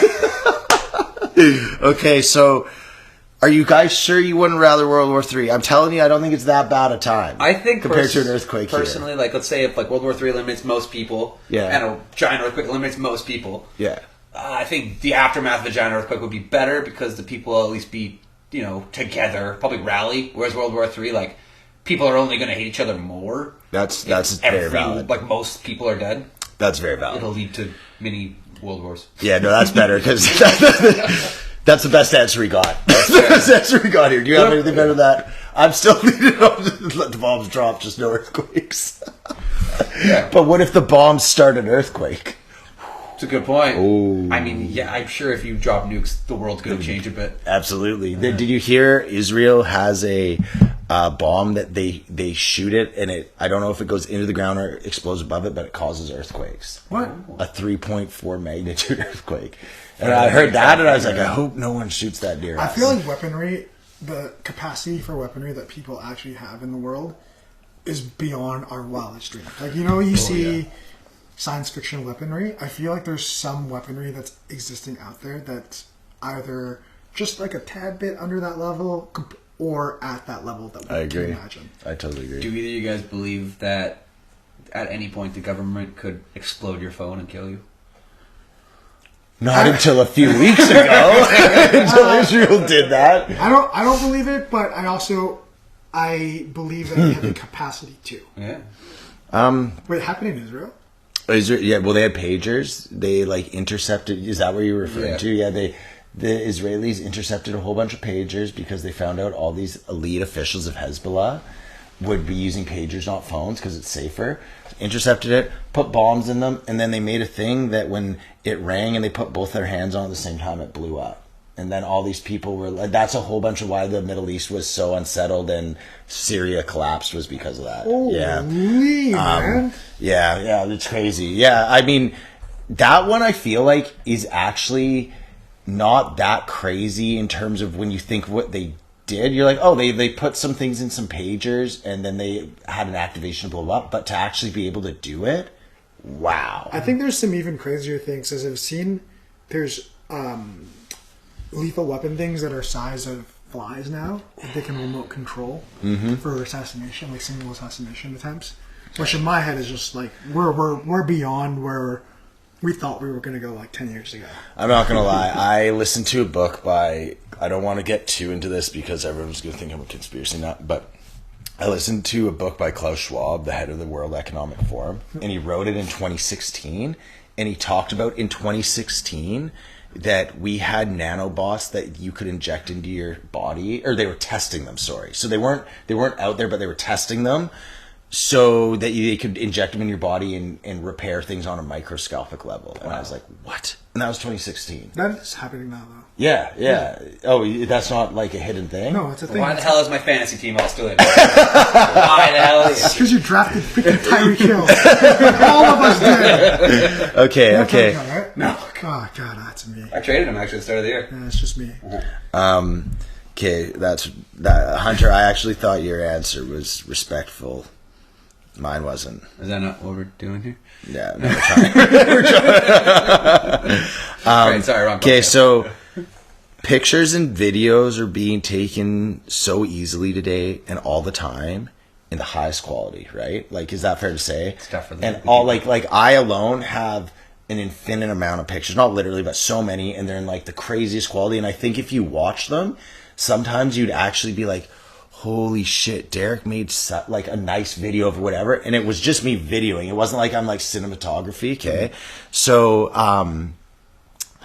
do you think because of this, people can become locked in the past, and maybe it's not good to have this much perfect, detailed, what's the word for it? Like fingerprint of your past. So like, for example, if you look at my mom, she has pictures of me and my brother growing up, but they're all photographs. Right. And so they're not every single moment of every single day or 2 days.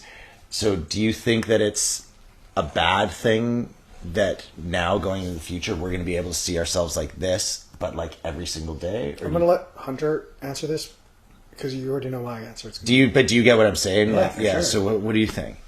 Yeah, I think it does hamper developing a bit because, you know, I literally have the exact same thing. There's pictures of my phone from every day, basically. Any activity I do, there's picture evidence of it. Yep. Yeah, and it really dilutes, like, everything. Like, I have to go back, 700 pictures to get to, like, October. Yeah. Just because my phone's blown up with every memory from every WhatsApp group I've been in, and, like, Facebook sending me, hey, you did this stupid thing 12 years ago. I'm like, I can't believe I put that on the internet. Yeah. Dear God. Yeah, I think it definitely gives everyone the capacity to just kind of stay in the exact same spot their whole lives. Because especially like for you, for example, as we've discussed through this podcast, you've kind of had this like protogenesis of you've like grown and gone on to the next thing. And fortunately for you, as you've gone on, you've still been able to pursue things you love. Mm-hmm. But let's say after you stopped playing college ball, you just hit this wall and you didn't keep progressing. So you're just living life going forward. But the whole time you're probably just like looking back on how good your life was. And then you kind of like, you don't progress because you're thinking about your past, but you're not like but your past is your past. So you kind of like, and I can see a lot of people getting locked into this where they go into this state of like never moving on from what they were. Okay. Yeah. And what do you think? Well, I generally think not just social media, but the ability to connect with any part of your life that rapidly is detrimental. I like the idea of you having photographs, but for example, back then, if you had photographs, you'd have to print it, you'd have to put it in an album, and you would have to actively go and seek out that photograph. So there wasn't any sense of lingering on a moment that had happened. It would be more, I'm opening this was a great moment. Like, look at me back then, right? I think now what's happening, and it's not happening with everybody, because obviously there's this spectrum that's happening with social media, technology, and the ability to look at memories or instant gratification from photos. That's happening, and some people have that completely locked down and have a handle on that. And there's some people that are on the upper end of the spectrum that can't stop but look at what they did before. Right. And I think there's things on both ways where if you have a healthy relationship with the ability to look at the past, where it's, this was a happy memory, I want to document this, I can look at it, versus there's some people, like you said, that are going to be obsessive anyway. I don't know how that changes from a photo perspective. I just think there's a larger prevalence of the ability for people to fall into that trap. Right. Yeah, okay. Yeah. Do you know what I mean? Like, absolutely. People are going to be like that anyway. There's just a higher chance. You're dangling a new carrot for them to look at. Yeah, whereas people that weren't going to do that with the photo album weren't going to do that with the... True. camera. Okay, yeah. I'm going to use me as like a tertiary example in like a very small sample size. I'm not a really good photo taker. I'm just not. Like, it's just not something that's ever been like in my... You just don't like to do it, yeah? Not even that. It's just like when things are happening, I'm one of those people who are like, oh, things are happening. Like, like what's happening? And I just don't have an instinctive thing to like pull my phone out and document it. And again, I want to get better at it because I have a wife now that wants to document our life together. Well, that's why we bring Jason around for this exact thing. Exactly. Jason's really good at it. He's really Jason's good at really photo. good at And it. so, photo guy. I'm just not a person that has, like, if you look at my photo album, you can do like 3 scrolls and you're up to like 2016. Right. But it's not because I didn't want to take a photo of it. It's just that It didn't process. come to my head. Like in Hawaii, I took 3 photos. Yeah. And Sarah's like, why did you not? Wedding. And Sarah's like, why did you take photos? And I'm like, it just didn't. Like, I was just having so much fun as we were doing everything that part of me goes, I wish I took more photos. But then there's the flip side of me that was like, I didn't touch my phone really in Hawaii. Like, I was just with all you guys just having so much fun that I guess there's a balance in it. But I also, part of me was like, well, people are going to take photos. Like, I'm going to rely on all you guys. There is I think there is a balance to it because like in an instance like your wedding, there is going to be a fuckload of photos taken for sure. But to be honest with you, I used to never take any photos at all. Like I was literally you. I just didn't care at all. And then when my dad passed, I looked through and I think I have like 68 photos with him or of him.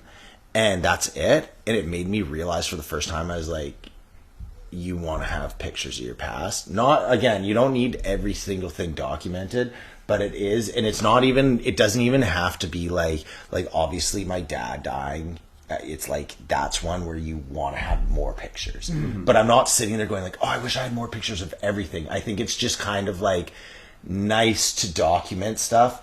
But I also understand what you're saying because, like, in Hawaii, I got some good pictures, but you could tell, like, clearly Derek decided now was time to get some pictures because it'd be like, for let's say, like, 2 hours of what we did, there's all these photos, and then I disappear for 3 days. And then there's, like, 2 more hours of photos kind of thing.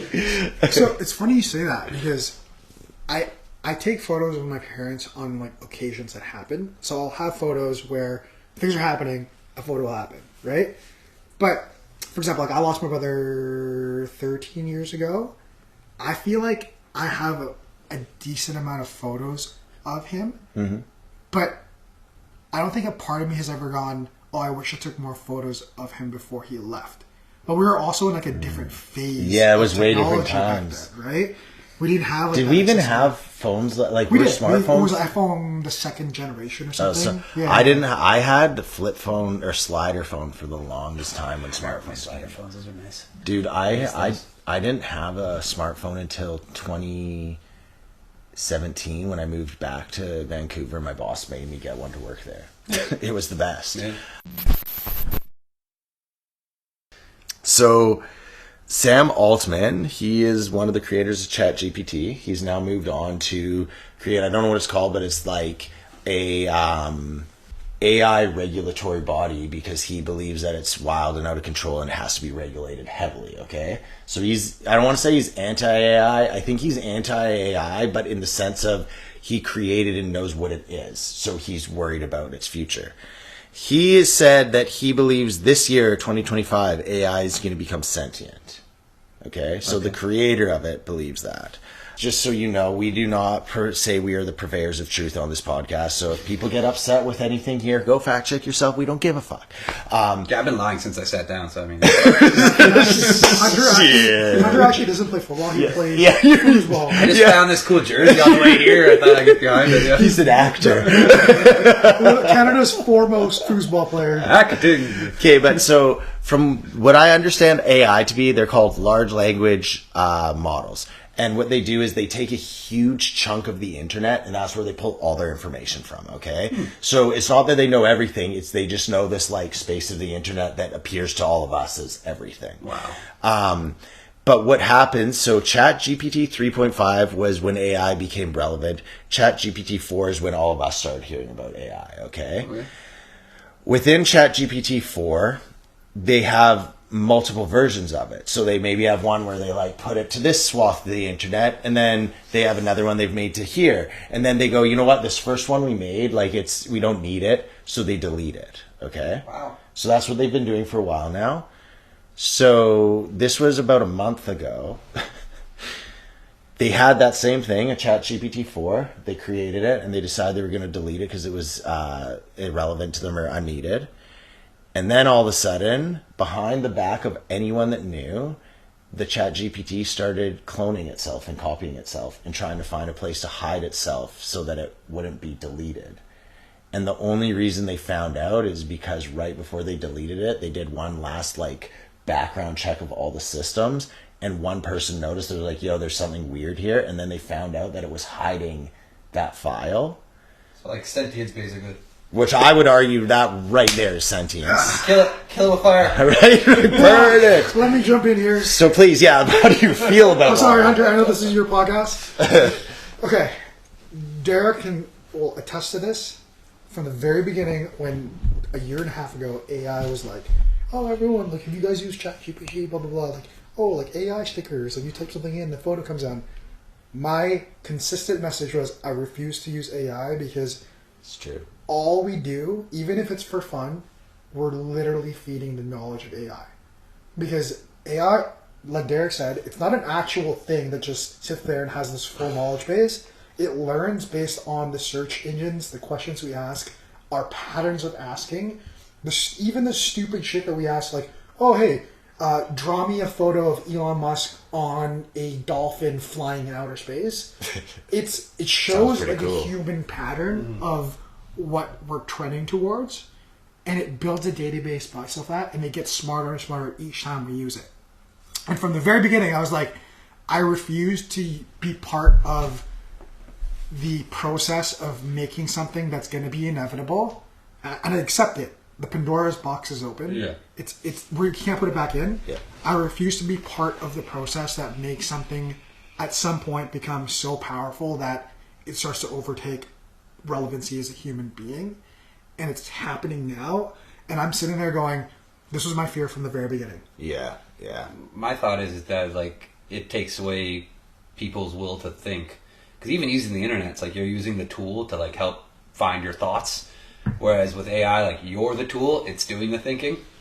So that's kind of like the one reason I'm not really behind it. Do you use AI? I haven't even tried to figure it out. Thank you. Yo, Hunter, you've Thank you. actually, Thank you. the way you said that is actually really good articulation. I've been thinking that, but I haven't been able, because like, okay, so right now, if you Google anything, I hate this. AI comes up Have you first. Googled Like, look, anything? right now, like, I know. What are the ingredients of an apple pie?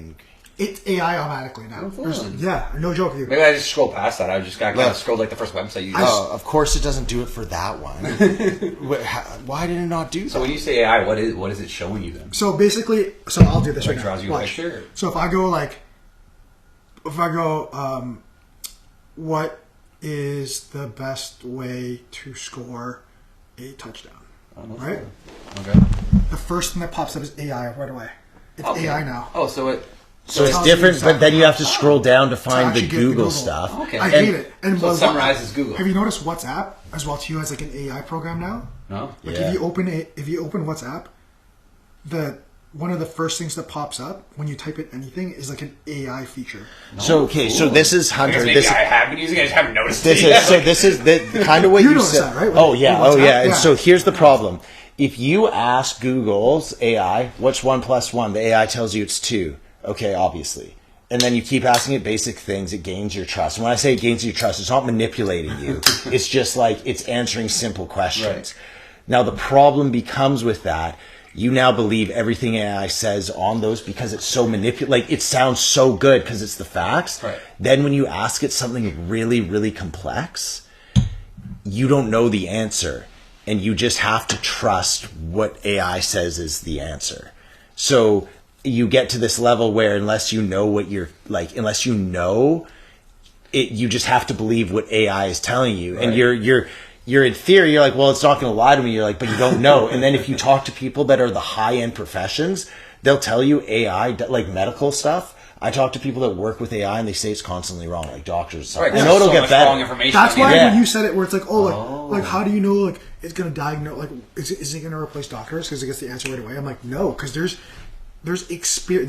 fact based and there's experience based. Right. Like as a massage therapist, Everything's like, different, where yeah. I can go, oh, the best way to massage the peroneals is like blah blah blah. Yeah. But then you go, yeah, that's what I was taught. But This is from what an it is. experience Yeah, wise, yeah, I yeah. actually want to just put pressure on it, not like strip it. Yeah. Right. You want to know how I know AI is false? Because I traded Josh Allen. Shush. Okay. Shush. Continue. I traded Josh Allen and CeeDee Lamb for Anthony Richardson, Cooper Kupp, and DJ Moore. Yeah. And I was adamant. Like, when my friend offered it, I'm like, no, I'm not doing that at all. And my friend put in AI, and he's like, hey, by the way, AI says, like, statistically speaking, the potential, blah, blah, blah. So I did the trade. Yeah. And the guy that traded for it, Zach, won the entire thing.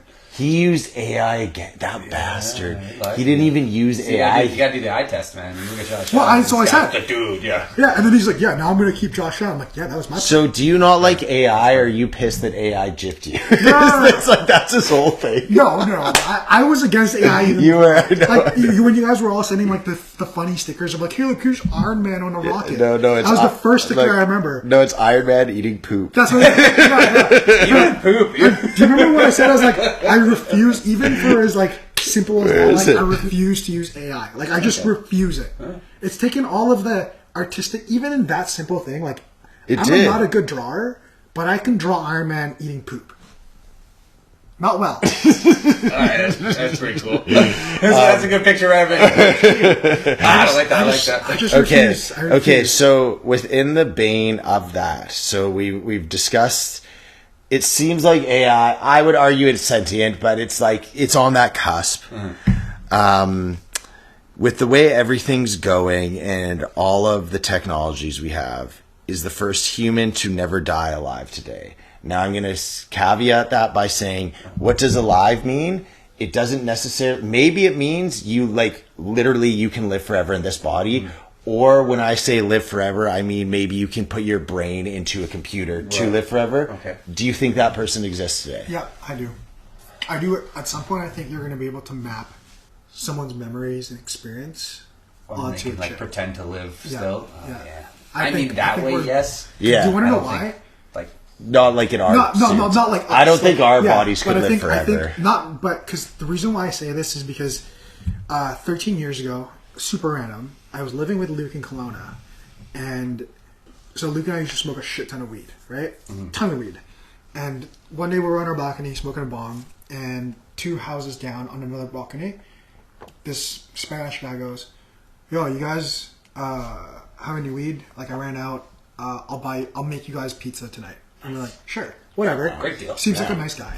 We invite him over. He comes over, and we're like hanging out with him, like random Saturday afternoon. He's making us freaking pizza out of dough, like nice, scratch though. dough. You don't see that anymore. Yeah. No, you don't. Yeah. He proved Damn. it by turning up the heater in our bathroom. No fooling. Yeah, it was crazy. Room temperature the hell out of it. Anyway, so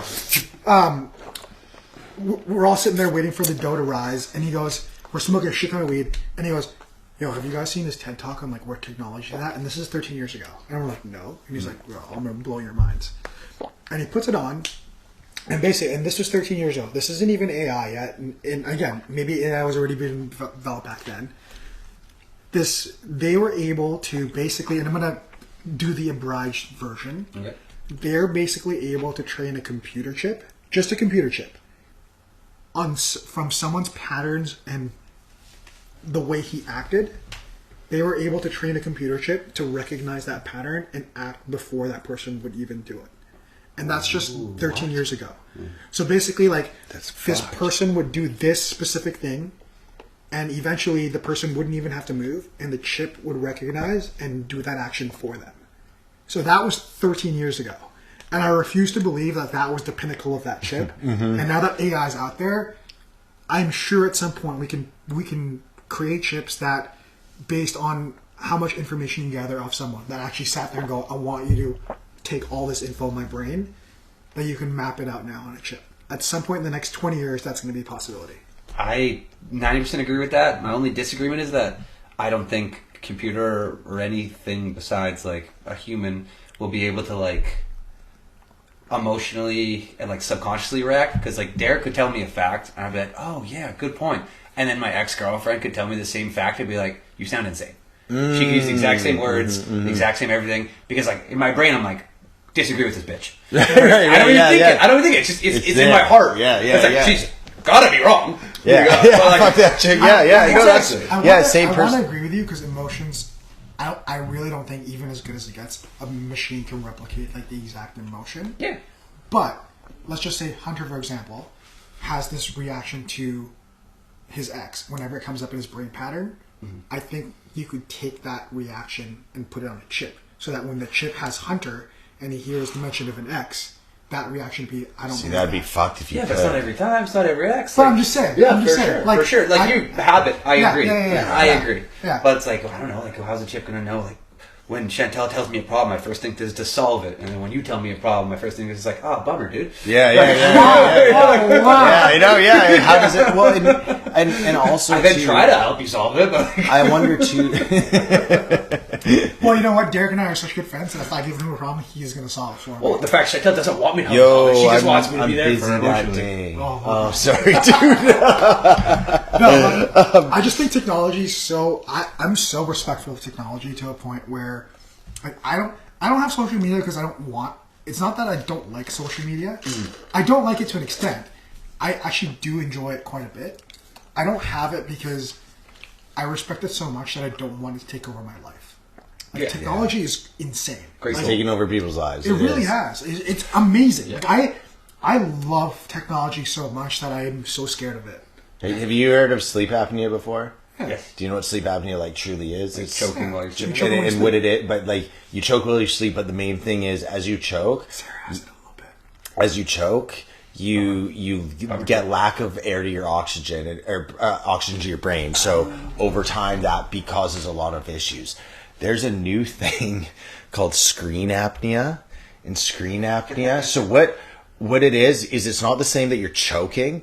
It's your heart rate and your breathing levels go so low while you're watching these screens, and it's an extended period to get there, that you start getting lack of oxygen to your brain the same way sleep apnea does, but it's because your breathing levels are so low. So that's a real thing. Okay.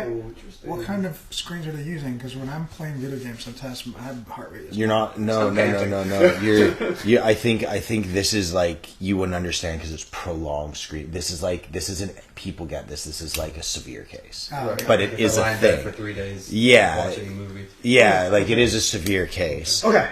That's what I was thinking when I'm playing video games. I sound like an 8-year-old pug. So, nice segue at this point.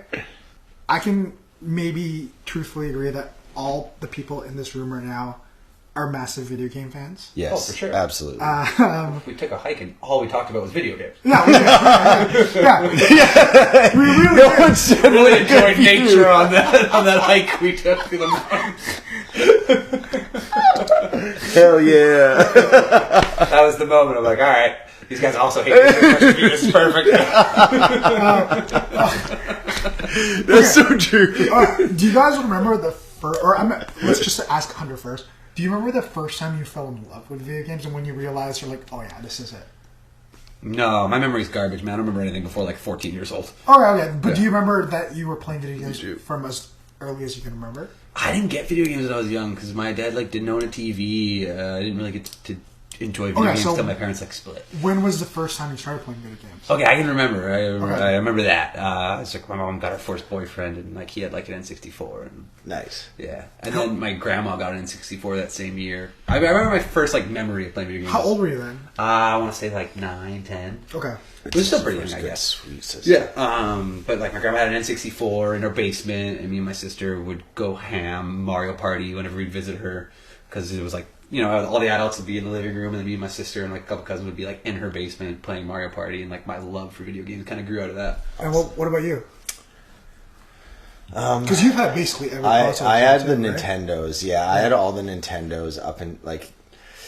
What was like? I mean, I don't know. I guess I've always the Super Mario's, like the ones not old, like Super Mario World. That game was a classic. Yeah, that's the best game. I'd have to say, I loved Star Fox a lot too. Star Fox 64 was How one did of that was one of my the first best. ones. The thing with that game is you can't like they've made Star Foxes since, and it's not the same. I think it was kind of like in the time this weird track stick shooter where you like move around the screen as this flying thing. From that view too. Yeah, and you do your do a barrel roll and all that shit. Like that was so cool. Yeah, if you just keep barreling, you can't get hit by anything. Yeah, cheat code. And then Andros, and then like I thought that game probably was like one of the things that made me fall in love with it. That N64 game was sick. I remember hammering a lot of time in that game. and you I was couldn't like, do it again. If you made a new one, it wouldn't hit the same because No. of the way video games are. That's Yeah. so low budget and like. It's true. Okay, so you know what's funny? Growing up, I didn't have video games. Not because like my dad was against it, but we just didn't have the money to. So my first intro to video games when I was like 12, I figured out how to download emulators on the computer. Gosh, you're so smart. So Yeah. I figured that I was like 27. my first foray into video games Go was on, like go on. Super Nintendo on the computer. That's so cool. And then You it- figured that out on your own? Well, you like I don't even think it was But you'd before. be able to figure out how to figure it Yeah, out. I would never have Google known it. how to do So like, I that. had a Game Boy, but it was on the emulator. That's so cool. I had a Super Nintendo, but it was on the emulator. So that was my first foray. So like my games that I jumped right into was like Final Fantasy, okay. like Chrono Trigger, like all Sick those games. JRPGs, Yeah. right? And then Good to play on the computer. and then my dad finally, I think we were 13 or 14, he softened and like got a better job, and we had a PS2. That was the real one. We had a PS2, and that lasted literally 2 years because my dad ended up smashing my PS2 because of like the PS2 addiction.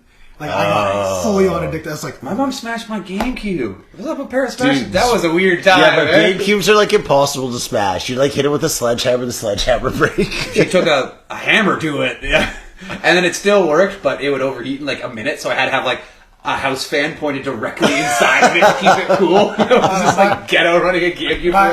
my dad did the job. Like he like finished smashed it, it right? and like Nothing stopped left. at it. I'm Dude, like, ah, let's go. don't the GameCube NHL 2006, Marty Turco, Dallas Stars. I couldn't beat them in the first round of the playoffs, and I kept Unbeatable. saving. It was Game 7. I kept saving and going back, and eventually I hacked my GameCube across the room, and it just put a little dent in the wall, and the GameCube was fine. It's a solid make. It is, It's and a solid after make. at that moment, I was like, "You got to respect this." Okay, thing. okay. Nintendo builds quality, They do. quality materials. They do. So Yeah. super Sony nerdy has here.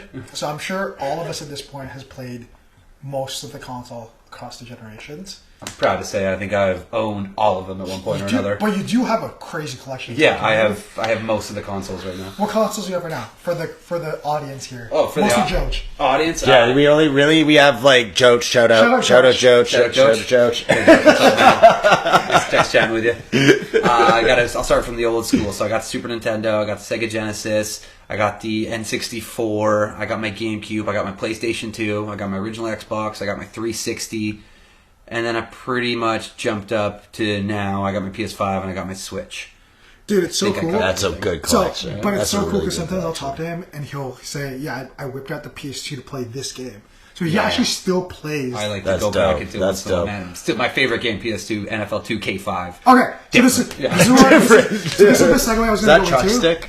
No, No, that's mad. No, that's mad. It's so dumb. That, It's okay. just, yeah, we'll it's go. different We'll get art. into this, but this is what I was segueing into was that we've all played across the generations. Yes. Okay, let's start from here.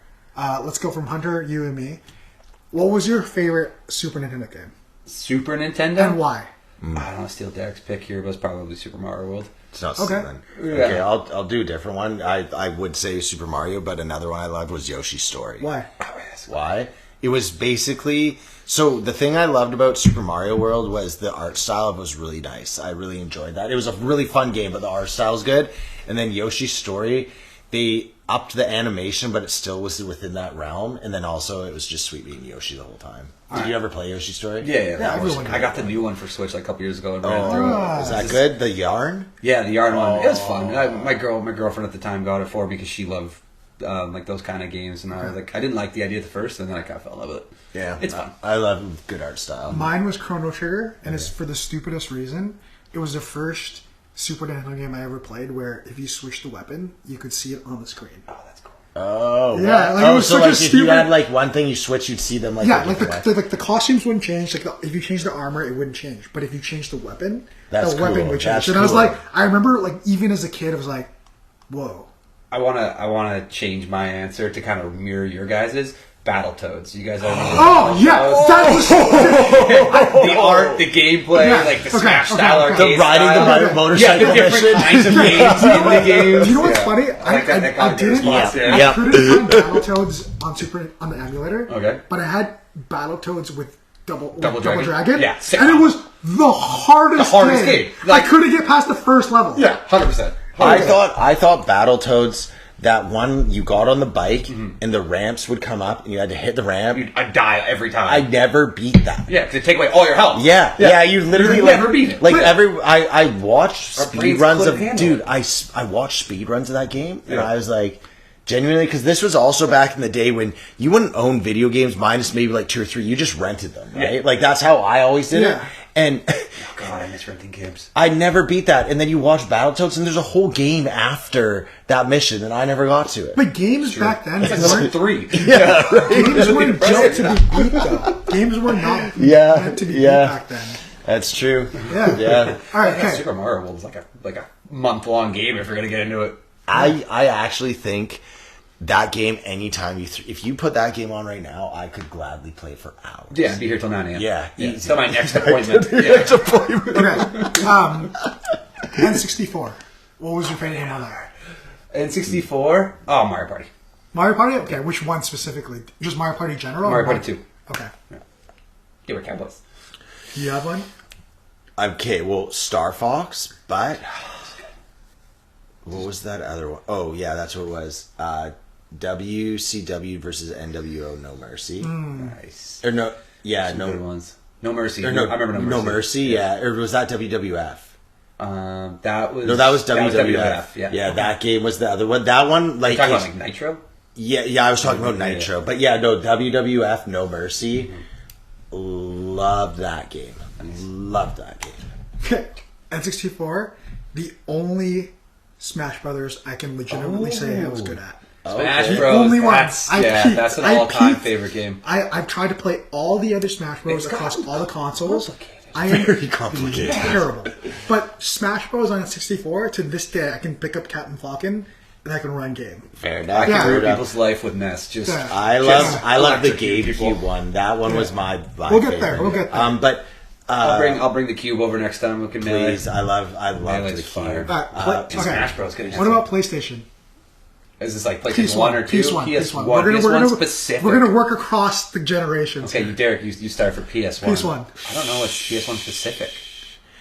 I didn't play much PS1, like I played it, but I would have to say the two games I played was Crash Bandicoot, so that's what I'll say for everyone. But the game that I actually played with Maddie Veris was Looney Tunes. You were Wile E. Coyote, and you were trying to steal the sheep from the sheepdog, you know, and you'd have to steal it and sneak off, and if he caught you, he'd tackle you. That's one of my favorite bits. I love Looney Tunes, like the cartoons themselves, and like Wile E. Coyote and the sheepdog bit is my favorite. Yeah. One of my favorite running jokes. And how they, like, every time they Just check clock in. out. Yeah. Want to go for a beer? Yeah. All right. What about you?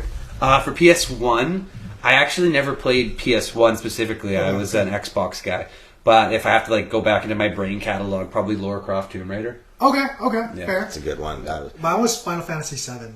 It was the first and only game I've ever played and never finished on a console. Oh, shit. Most games I'll grind it out and I'll figure out a way to finish a game. Final Fantasy VII or PS1 I never finished because back then when games weren't meant to be finished. Now when you play RPGs, when you level up, your party levels up. I didn't know that back then, that you had to actually level up every single party specifically. So you're like a level 90 warrior with like 3 level 1s. Yeah. So when you start, They don't do shit. when you start this 2 on Final Fantasy VII, you use the group that you don't use the most. So like you start off with a party that of all the people you don't use the most. Oh. And I literally couldn't progress because all of them We're the worst. were so bad. So then I was like, I'm not starting this game over again. I just put it in 100 hours. I'm not restarting this fucking game. Fair. That is a thing. Have you That's ever tough. played a game where you got, like, maybe not 100 hours, but you put, like, let's say, like, 15 hours into it, and then something's fucked up, and you have to, or it gets deleted or something, so you have to restart, and you restart, and you're just like, I can't do this again. 100%. Yeah. Yeah, 100%. Committed too much time, committed too much effort. Not running it back. What about GameCube? GameCube was just a whole, like, that was probably the best time in my life, to be honest. Like, just like overall, like, I don't know, Super Smash Bros. Melee was amazing. What's it called? The Mario Kart on that one was really good. Yeah, The Mario that was Parties fire. were really good on that one. That was, I don't know if you guys played this one, but it was the Donkey Kong, the 3D one. I loved that game. I know, remember one for N64. That was on 64, yeah, right? Donkey Kong Country was sick. You know what? I'm just gonna say Smash Bros. Melee for me. Fair. What about you? Mine, I don't know if I know it's not a GameCube specific game, but it's the only one I've been able to find it for. Yeah. It's actually like an arcade game. That's like my favorite arcade game. But I found it on GameCube. Okay. Gauntlet Legends. Oh yeah. That's we a- talked about this. Oh. Yeah. It's on freaking like that's what we used to play at Palladium. Yeah, exactly. Dude, I found it for GameCube, and that's like in my heart. Are we gonna do this? Can you bring? Yes. Or we We go to can your do place GameCube, one day and we play Gauntlet? Let's play Gauntlet. Dude, I haven't I played only it, so played it we'll on the do it. ferries. I've Yeah. only Yeah, played it on the ferry. game. I follow Yeah. it. My family's in Victoria. I take a ferry every month. Oh, I love I that fell game. in love with that game, so that I found it for GameCube. Has a heart in my soul with GameCube. Fair. That's That's that a might fair be my one. number one game across every board. Yeah, fair. GameCube for me was WWE Day of Reckoning. It's Randy Orton and Trish Stratus on the it's cover. the best. It's Remember that look forever? It's one of the best WWE Trish games ever, Stratus. and it only released on the GameCube. Oh no shit! On the I didn't know GameCube, that. they didn't do Day of Reckoning Right, anywhere because else. they got SmackDown vs. Raw on Yeah. like the other stations. Yeah, And they got yeah, to yeah. Oh yeah. Yeah. I still, to this day, think that the way that TKO did is the funnest way to play wrestling games. Which one? The No Mercy, where it's like Oh, No Mercy. hold A or tap A for different attacks, then there's B strike and all that. Nice. I love that. Yeah. What about if we go up? Let's go 360. I love this so much. The 360. This is just heaven for It's me. fun. The Xbox 360. So we're 360. getting a little Okay. more modern. I don't want to. I'm gonna do an We're honorable skipping over mention. Xbox and PS2 because Yeah. I think those are. I have to give an honorable mention for those ones because one of my favorite games of all time is between those two, and it's like Lord of the Rings, Return of the King. Okay. So I have to touch on that. Okay. Whoa, Yeah, okay. that's one of the best games of all time. We're gonna go back one. Wow. Okay, that Let's generation. go That- PS2 and Xbox. That Give is me a- how you had to stab them to kill them? Yeah, the finishing style. Give me a favorite game on PS2 and Xbox. Then. So Lord of the Rings, Return of the King. Okay, and I'll use that for Xbox, and then for PS2 is ESPN Football 2K5 with Okay. Taylor Owens on the cover. We talked about this on the plane. For me, yeah, I gotta say, like, Resistance Fall Man, it wasn't Halo, but it was kind of their answer, and it was just a very fun game. So Xbox 360. What was your game? Xbox 360, I'm going to give my personal favorite. I do have a I think this is the best game, but I'll save that for later. They did a sequel to Blitz called Blitz the League. And it was like with storyline. Well, you could do steroids. You could do steroids. You could hire prostitutes to keep the other team away. I love that. It's the most fun game. And like, if you go into superpower mode, you can break guys' bones, and they show the X-rays of arms snapping. Yeah, I remember you'd hit a guy and he'd fun. break Like that was easy. I own that game too. It's such I a wish fun time. I wish that they would remake that game. Do you want to know why they You don't? can't use steroids and hookers and No, but do you want to know why they You don't? can do anything. Games kind of like movies now, and again, I don't want to get into movies, but games kind of like movies now just are the same really thing. afraid to take a shot. Whereas in the PS2 and 360 back then, they were like, let's just see what sticks. Yeah. You know, Well, I let's feel just like go out of the pocket. Video games, I don't want to say they were counterculture, but they were kind of on that vein of like, it was like the black sheep. Edginess was cool. Yeah, whereas Yeah. now, like, video games are so mainstream. Whereas Yeah. it used to be not cool. Like, Well, everyone's just trying to make Grand Theft Auto, but Yeah. like in a different version. yeah. What about you, 360? 360. I'll go with I think I said the Halo or Fable on 1, but Fable 2 and 3 were, or Fable 2 specifically for me was Xbox 360. I didn't own an Xbox 360. I borrowed one. I borrowed one as well too, which is funny enough. My favorite game on that because I borrowed one was Gears of War. That's I mine. played the That's a great game. poop out of Gears of War. Man. That's the only game I ever played. Like the storyline, finished it all. Like Yeah, the yeah, gameplay yeah. and the story was the coolest combination I've ever seen in my life. Oh, and when he would do his like you hold A and he'd He'd run sprint, and yeah, it'd the the camera camera would shake. shake. I'd be like, holy fuck! You like feel the intensity building, sprinting through fire. Like, that was the coolest gameplay I've ever. I've so nothing for compared to that. The 360 For sure. counterpart is the PS3. You didn't play it? I know I was a 360 guy at the time. Ah, okay. What about you? I had a PS3. What was your game? I'm trying. Was Resistance on PS3? I think there was like on all of them. It was on all They of did them. a couple of resistances, didn't Yeah. they? Oh, you know what it was? It was the Uncharted series. The whole Uncharted, series. that's on PS3, yeah. Because at that time, still to this day, the Uncharted series is phenomenal. Like, if you look at the graphics, it's mind-boggling sometimes. But at the time, like Nathan Drake in the jungle, you would jump into the water. If you went fully submerged, he was covered and his hair was wet, everything. And as you'd walk around, he'd dry off. Or if you went halfway to your waist, your pants down would be wet. That Like, actually the is pretty cool. graphics was crazy for the The time. next step up from Tomb Raider, obviously. Like, they Yeah. had storyline and like graphics. And then the story. Yeah. Dax, you love those games. I love them. And the crazy part is because, like Hunter, I was an Xbox person after PS2. So PS2 was the last PlayStation console I owned. And then from there was all Xbox. Yeah. 360 was just so dope. Yeah, so then I didn't get into PS again until PS5. And then I went back into all of the previous titles. But that being said, Xbox One. What was your guys' favorite? I'm sure we all had Xbox One. You had Yeah, one. I had an Xbox I had an One. Xbox One. No, I went 360 to like PS5 basically. Oh, really? You didn't Yeah. do Xbox One or No, I never had an Xbox One. PS4? I think I had a PS4. Because Yeah, Xbox I had One was the PS4. last one, right? Xbox One was the one before this current Xbox. It's PS4. Yeah. Okay. I never had an Xbox. I had a PS4, so I guess I switched back. I had an Xbox One. I had an Xbox. Yeah. What did? Oh, easy. Overwatch. Overwatch. Yeah. This is Oh, my. that's PS4, or Dude, that's here's Xbox? my thing. Yeah. Here's that my. would be like my PS4. Here's my thing with Overwatch is I love Overwatch, so I'm not like talking smack about it, but I wouldn't have picked it as my number one game all time, like that I've played. I wouldn't have said that, but I've logged by far the most hours in it outside of cumulative FIFAs. Like FIFA, I've played like all the sports games over time. You for sure have played the most sports games because if every year you binge a new sports game, but Or multiple. but Overwatch, I want to say I would put around 350 to 400 hours in. Cool. Like a fuckload of time, and no other game outside of sports games comes even close to that. So I have to say this. My Xbox One game, hands down, I don't even have to think about it, and you know this, The Witcher 3. Yeah. The amount of hours I put in The Witcher 3 is... No game has touched the amount of time I put in that world. Because I always tell Derek this, I play RPGs, but I also have my own storyline going at the same time in my head. Oh, no shit. So I'll go do an RPG and there's the game, and then I'll create my own story in my head. So I'm doing this own storyline that I've created. So I'll just be like doing my own thing, and Sarah's like, "Why are you just like galloping around?" I'm like, "Because I have a mission in my own head. No that I'm doing comment. right Just now." no comment. Yeah. Which The Witcher 3 has that. Well, Dax was like, "Yo, you got to check out my character on The Witcher 3," and he walked into like a base, and I've never played The Witcher. I like barely played it, And he walked in, and there's just arrows bouncing off him. And then anyone that walk up to him, he just slash them dead. And he's like, "My guy's invincible." I've created God. That's kind of fun. That's how you put the time in. Yeah.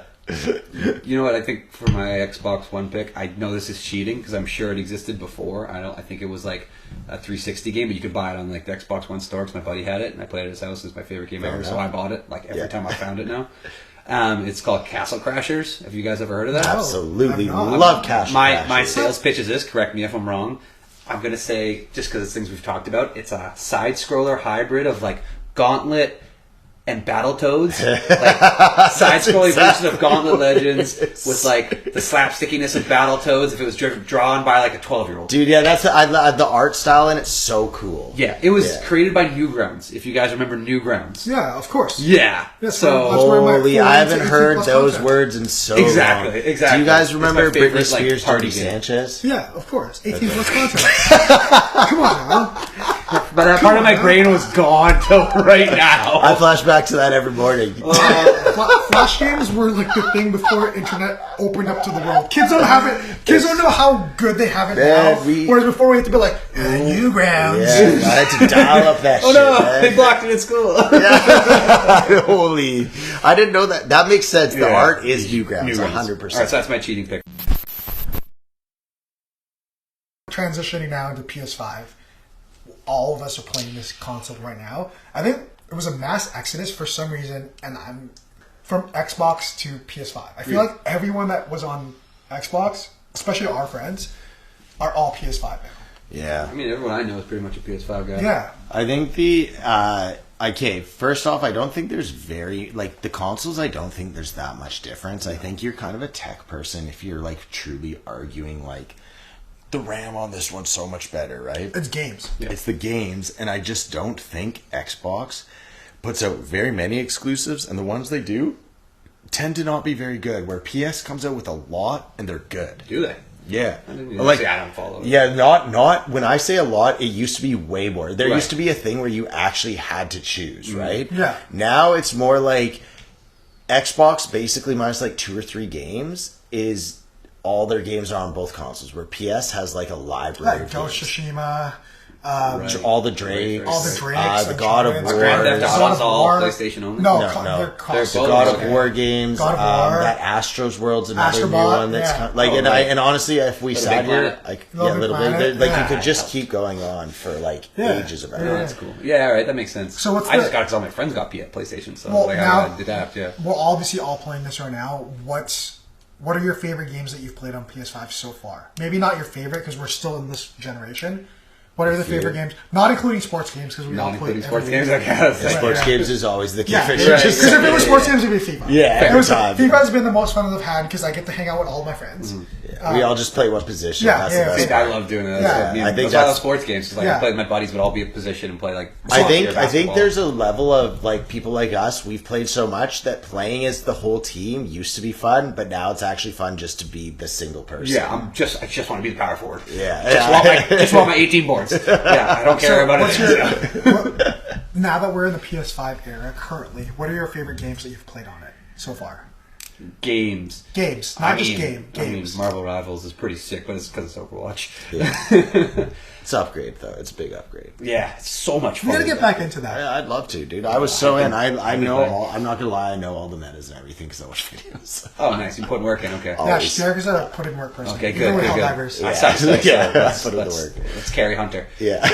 They just nerfed Jeff the Shark. I don't know if you Good. saw that. That guy Yeah. sucked. They nerfed a pissed bunch of me off characters so because much, man. yesterday's update, they nerfed a bunch of characters. Oh, sweet. I hate when they nerf. I think they should always upgrade. I think it's better to if someone's To the point where everyone's just one shot. Well, no. Well, I guess okay. You have to nerf a little, but Helldivers was such a good game. I don't want to go into that. I don't want to get into that. Yeah, I want to Some hurt feelings I can sense in the room about that Okay, one. so what are your favorite games so far, PS5?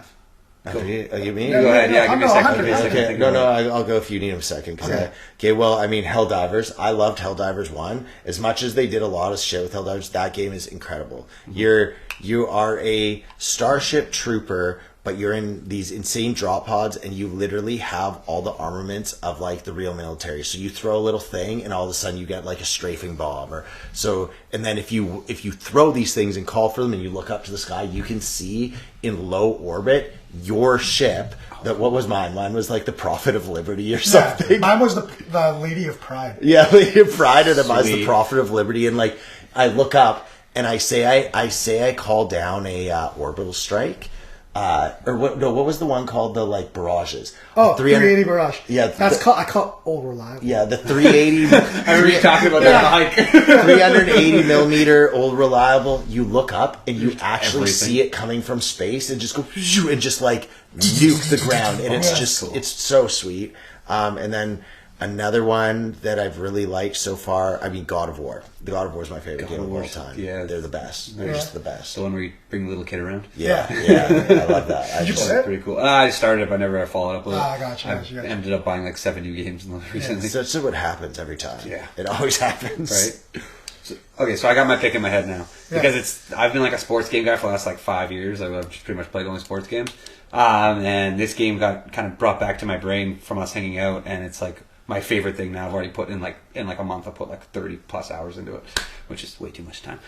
Shadow of War, which is a sequel to Shadow of Mordor. Darren, And love that game. I am like halfway through Love right that now, game. and I am so in love with it. Yeah. And I'm hooked, and I live it. I live it right now. Dude, did you know that, I think I might have told you this, the reason that game hasn't been reproduced or in any way or form is because they have a patent on that system. Which is the coolest system. It's the best system It's the by coolest far. system. If that or whenever that patent wears out, video games will take a huge leap. Yeah, because computers adapt to you and they level up and they have their own quests, and it's like you're in a world. The world's going on. You're not just doing the game. Like I could not get over how you would like injure someone and you would then like be doing stuff so far in the future, and all of a sudden this dude would be after you, be like, who the fuck? Yeah. You don't The guy even would know. find you for revenge. Yeah. He escaped. Yeah. And you're like, what? You're one of those guys. I swear, I thought Killed I 100 killed of you. you. Yeah, exactly. Yeah, just so the listeners know, the Nemesis system is basically like there's a hierarchy of who you have to kill, and if you kill someone, they're replaced by someone else. But you can like control people to be on your team. But if you don't kill someone and say you like burn them with fire, the next time you run into them, they'll be afraid of you because you burn them with fire, or they might be pissed off and hate you more. It's like it is And they incredible. adapt. Yeah. Yeah, they get stronger. They adapt. Maybe he'll have like fire resistant gear now, like shit like that. Yeah. He'll be arrow proof. Dude, and I'm not gonna lie. What is your handheld thing called? Oh, my Backbone. Yeah, the PlayStation Backbone Backbone. is so cool. I So wanted much one fun. for Christmas and I didn't get it. My mom and Neve was like, I need this new gaming thing. They just walked away. I was like, oh, It's the cheapest gaming thing you'll ever get. It's $100. Right? All right. I was listening to you guys in the bathroom while I was taking a pee. It's called the Nemesis system, and I've watched multiple YouTube videos about it. So basically, EA patented that, Good call. and they basically shelved it since Shadow of Mordor or Shadow of War. Yeah. And it's basically an AI for your Nemesis to grow, like you said, Right. to adapt to whatever you would. Damn it, I love AI. And they've just too. left it. I want They've to marry left one. it there. So that's your pick. That's my Any- pick for any other PS5. games? Right now, that's my number one. That Okay. sports games. Yeah, for sure. What sure. about you? I have You have the craziest I have like 3. I put in almost 300 hours in Baldur's Gate 3. that game is That's, sweet. to me, it's like already in my top 5 of all time, hands down. Like everything I ever wanted in a video game, Baldur's Gate 3, except for maybe like a couple things that. But again, it's pretty much a perfect video game. Slay the Spire, which Sarah bought me for my birthday, an actual hard copy on, Oh, cool. is one of my favorite Does games. the board game play like the card game? Dude, it's so hard. Really? So I've hard. never even heard of it. Yeah, it's a card game. So like Okay. it's a card game. It was a free game on PS5, Okay. and Jason actually was like, got me into it. He's like, Cool. dude, it's so much fun. And I started playing it, and I'm like, whatever. And then actually one day I sat down and like gave it a go, and I'm addicted. Sometimes I'll put it on, and it's the only game I'll play for like 2 or 3 days. No way. Yeah, so Sarah got me the Okay. hard copy version of the board game, and I didn't realize how many systems go into it because I tried to learn the rules. of the board game. And I'm So like, the board I game actually- is actually just the game. It's the game, but you Wow. have to know all the rules. Wow. And I was talking to Jason about this on Christmas Eve, and he's like, I feel like that's a game you don't just play and then learn the rules one time. You actually have to sit there and play for like a whole 12 hours so that you lock in the rules. Yeah, that's the thing with board games, because I love board games. I have so many, but like there's layers to board games. I had this buddy, me and him played. What was that game called? Fuck. Gloomhaven. Have you ever heard of that game? Nope. It's actually a game you can buy on Steam now and on PS5. Dude, it's $360. It's a huge thing. It's like we played it for a year and a half, once a week, almost every single week for like 3 or 4 hours, and we didn't even get close to beating it because there's so much and it's so hard. But like, there's levels to games. Like the reason Catan's good is because you don't have to play it a lot to figure out all the rules. Right. Whereas like a game like that's hard to do anytime because there's so many rules, and you have to get people that are dedicated to keep coming and playing. I just thought about you guys all have to come over. I have this game called Marvel Legendary. I think I was telling you Oh, about I've it in the seen summer. that every game store I've been to. Like, I that have- looks so cool. 10 expansion packs because What? I got so addicted. Yeah. Me, Tap, and Sarah literally played it every day this summer. It's one of my favorite games I'd of all time. love to and do it's a that. team We gotta game. get your money's You worth. fight the board. I like, love you those guys are my all work favorite together kind. to I fight the love board. that. It's so much fun. I like playing with the team more. Co-op. Yeah, Yeah. and Yeah. Sarah Yeah. is not even a big board game person, and she would play this game with me. Yo, okay, every we day. should do a day where we come over and play that in the GameCube. Yeah, I'm nerd down. day. Nerd day. Yeah. Sorry, and then the last one for me is Cyberpunk, and I'm trying to get you on it so hard. No, I'm not against it. Cyberpunk I started playing, and then I just got into, like you said, like sometimes you start playing a game and 4 more games come out and it gets lost. And I also spent a lot of time making my person a trans person, and then once I started playing, I was like, I don't want to be this person. I don't want to live this life for the next year. I was like, I had God. big tits, looked so sexy, and then I had a dick. And then as soon as I started playing, I was like, I can't get over that I made this character, and I don't want to play it anymore. I played that game. Complicated statement. I beat that game 3 times now, Just dedicated. and I've done it once as a guy, once as a girl, and then once as she's a super evil person. Yeah, when I get into games, I get really good into games. I know. I envy that you could beat those long ass games because my attention goes. I just lose it. Okay, so what would you say your favorite game of all time is, off the top of your head? If God you of War. had God of not that War. like there's so many, but if someone Can I was like pick the franchise, or you does could- it have to be one? yeah, game? but let's just say you could only play one franchise for the rest of your life. That's the only thing you can play, Not sports games. Not sports. including games. sports games. Including sports. Including sports games. Ooh. Well, Fuck. I'm just gonna say FIFA then. No. This is a more nuanced conversation than you think. This is a hard conversation because, like, I don't want to be a part of this. Yeah, it's so easy for me just to go NCAA football because that's like Yeah, my like- favorite one of my favorite 360 games, and now it's like my favorite piece. I would say FIFA, but I love God of War, man. God of War, like the first 3, the new ones are really good because of the gameplay and the graphics, and it's got a good story and the sun and the emotions, blah blah blah. But the first 3 were incredible. They were about this dude that like had this like past, and he was going after the God of War because he wronged him and lied to him and made him his thing, and then he killed the God of War, and then he goes after Zeus because once he's become the God of War, he's fucking pissed, and then once he kills Zeus, he turns on the Titans because the Titans that helped him kill Zeus, turns out fuck them too, Yeah, because you're the that's God of War. cool. Yeah, like that's it's such a cool good story. story, and it's all Greek. Yeah, dude, I love the God of Wars. Mine, and it's funny that I didn't bring it up on our favorite consoles. I think to this day, I could get 1,000+ hours on it if I just kept replaying it. Assassin's Creed Odyssey. It is. I think it's literally my favorite. Not even that the game was amazing. It's just I think what I did with that game. Well, the I don't think open I world could- was insane Yeah, for it. I don't think I could ever do that with any other game I've ever done. I've only played Assassin's Creed 2, but it's like one of the few games I've ever actually played the whole thing through, and it was pretty epic. Odyssey's crazy. Yeah. Odyssey, you can do anything. That like on an epic scale. You're right. That I was too game's nervous to awesome. get back into it once, like, because I didn't want to start another Assassin's Creed. 'Cause I know I'd be like hooked and I'd have to do the whole thing again. I was like, okay, I did this journey. We Yeah, did I've it, been we, there, we I've did been it during COVID. Oh, see, that was makes a sense. perfect Yeah, time yeah, to That's do a it. free time. It was so funny because like Derek had bought the game pre-COVID. I think it was even like 2018. No, I bought it when it was on PS3. Yeah, and he hated it. He was no, like, I didn't. well, we were like, it wasn't that fun. No, it was the same thing as there's just too many games, and it just got like caught up in the. And then at some point, like during COVID or before COVID, I'm like, dude, I started playing Assassin's Odyssey, and it's amazing. He was like, really? And I'm like, you can do whatever you want in it. Like, you literally do whatever I you think want. the biggest issue with it was when I played it before. It's so different from what Assassin's Creed was because it's like an RPG, whereas the other Assassin's Creed was like you could just hack and slash like. Oh yeah, that's what I was. Yeah. Yeah, I mean, okay.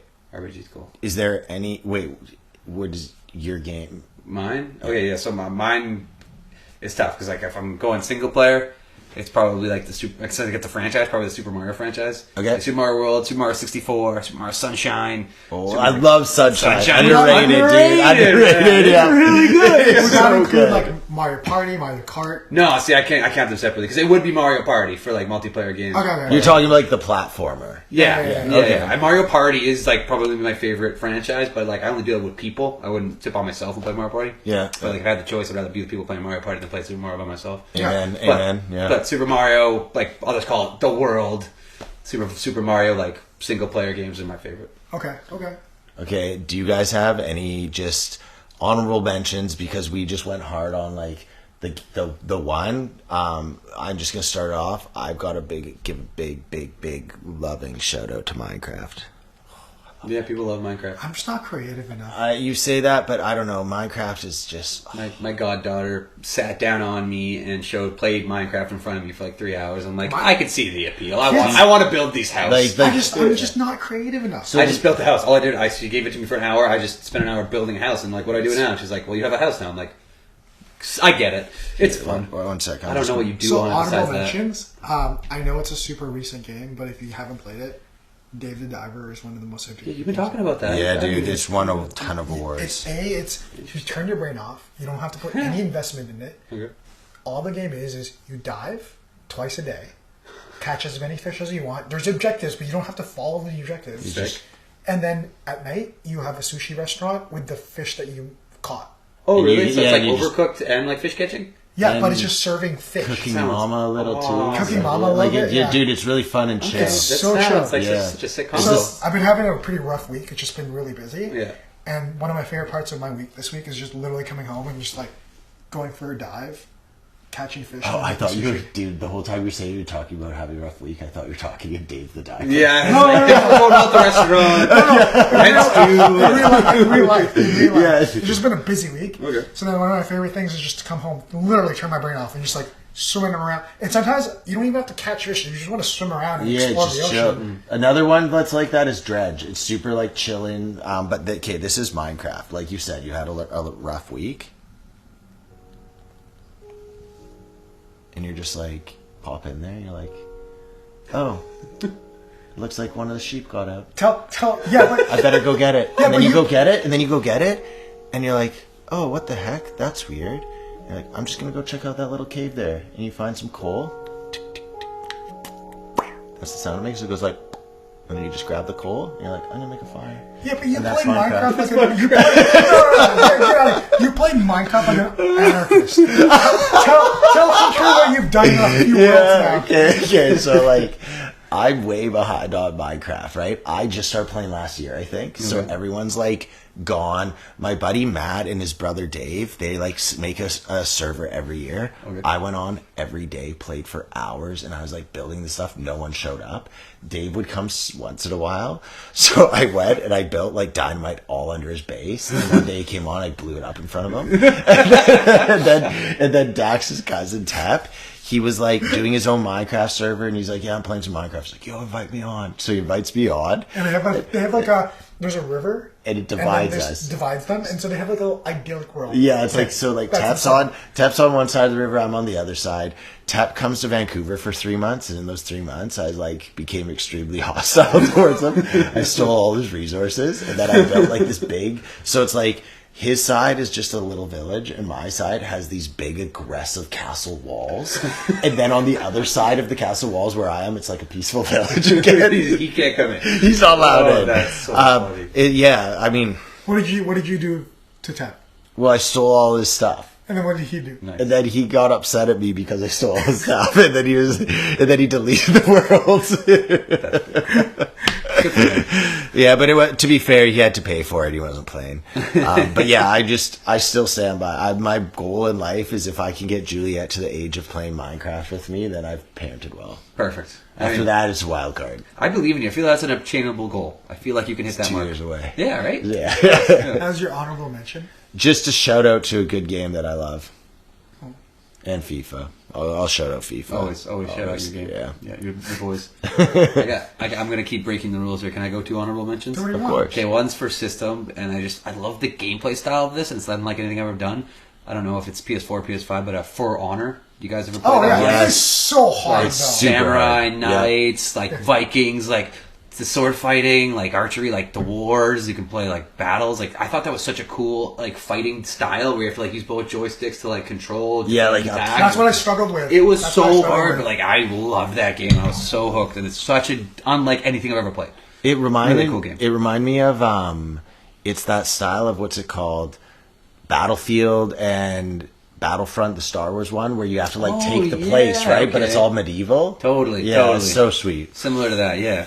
That, and then this is got to be my favorite game. And like, I don't care how tall you are, how fast you are, how smart you are. I judge people on how they play this game more than any other scenario in life. Big Buck Hunter. Oh, Like, if you're at the bar with me, if you're hanging out with That's me, the man. I love if you're a Big Buck stranger and you line up next to me at Big Buck Hunter, my opinion of you as a human being will be based off how that game goes. I'll Let's, never play let's it go again. Buck Hunt. I'm Let's so go if you're Buck bad, Hunt. I get it. so It's like, bad. Dude, everyone always just shoots the does right away, and I'm Idiots. like, Idiots. do you not understand the Hunting's game? no patience. Yeah, and also it's also about doing like the rapid fire when you get a shot. I don't shoot one shot. I'm like, bah, bah, bah, bah, bah, bah. Yeah, And if you have an bah, bah, opening, bah, you take bah, bah, it. bah, bah. Okay, so we're about 2 hours and 20 minutes, and that's a great one. I love that game. I love He's that actually game. like Sick. when we I'm not started even that good, but I just No, love playing when we it. started hanging out, we would go to a brew hall, Nice. and we would Yeah, end the there. night and Derek's just playing freaking Buck Hunter. Just hammer. And everyone else goes like this. They go, "How do you play it?" I give them the worst instructions. They go, "Shoot the deer." Yeah, They're reload, like, shoot the buck. And then I'm like, doing all the tricks and like shooting all those extra points and shit. Getting all the animals, the fly shit. Yeah. Okay, so I just want to end this pod on me and Hunter almost got shot at a gun range in Hawaii, and I'm gonna leave it open ended like that. I don't think we need to go anymore. It was dangerous. We're I don't want to say we're war vets. We're not, but we had some pretty crazy experiences. Anyhow, this was an awesome pod. Hunter, thanks for coming on. Please come back on. You're welcome anytime. Good to be back. Good to be back. Absolute pleasure getting to talk with you Get guys. a momentum going. Yeah, We have gonna a schedule going. We have a schedule going, so it's going to keep flowing. I do think we should do. We were talking about. We wanted to get you on. We want to get Nick on, and then we should have all of us plus Luke on and talk about Hawaii.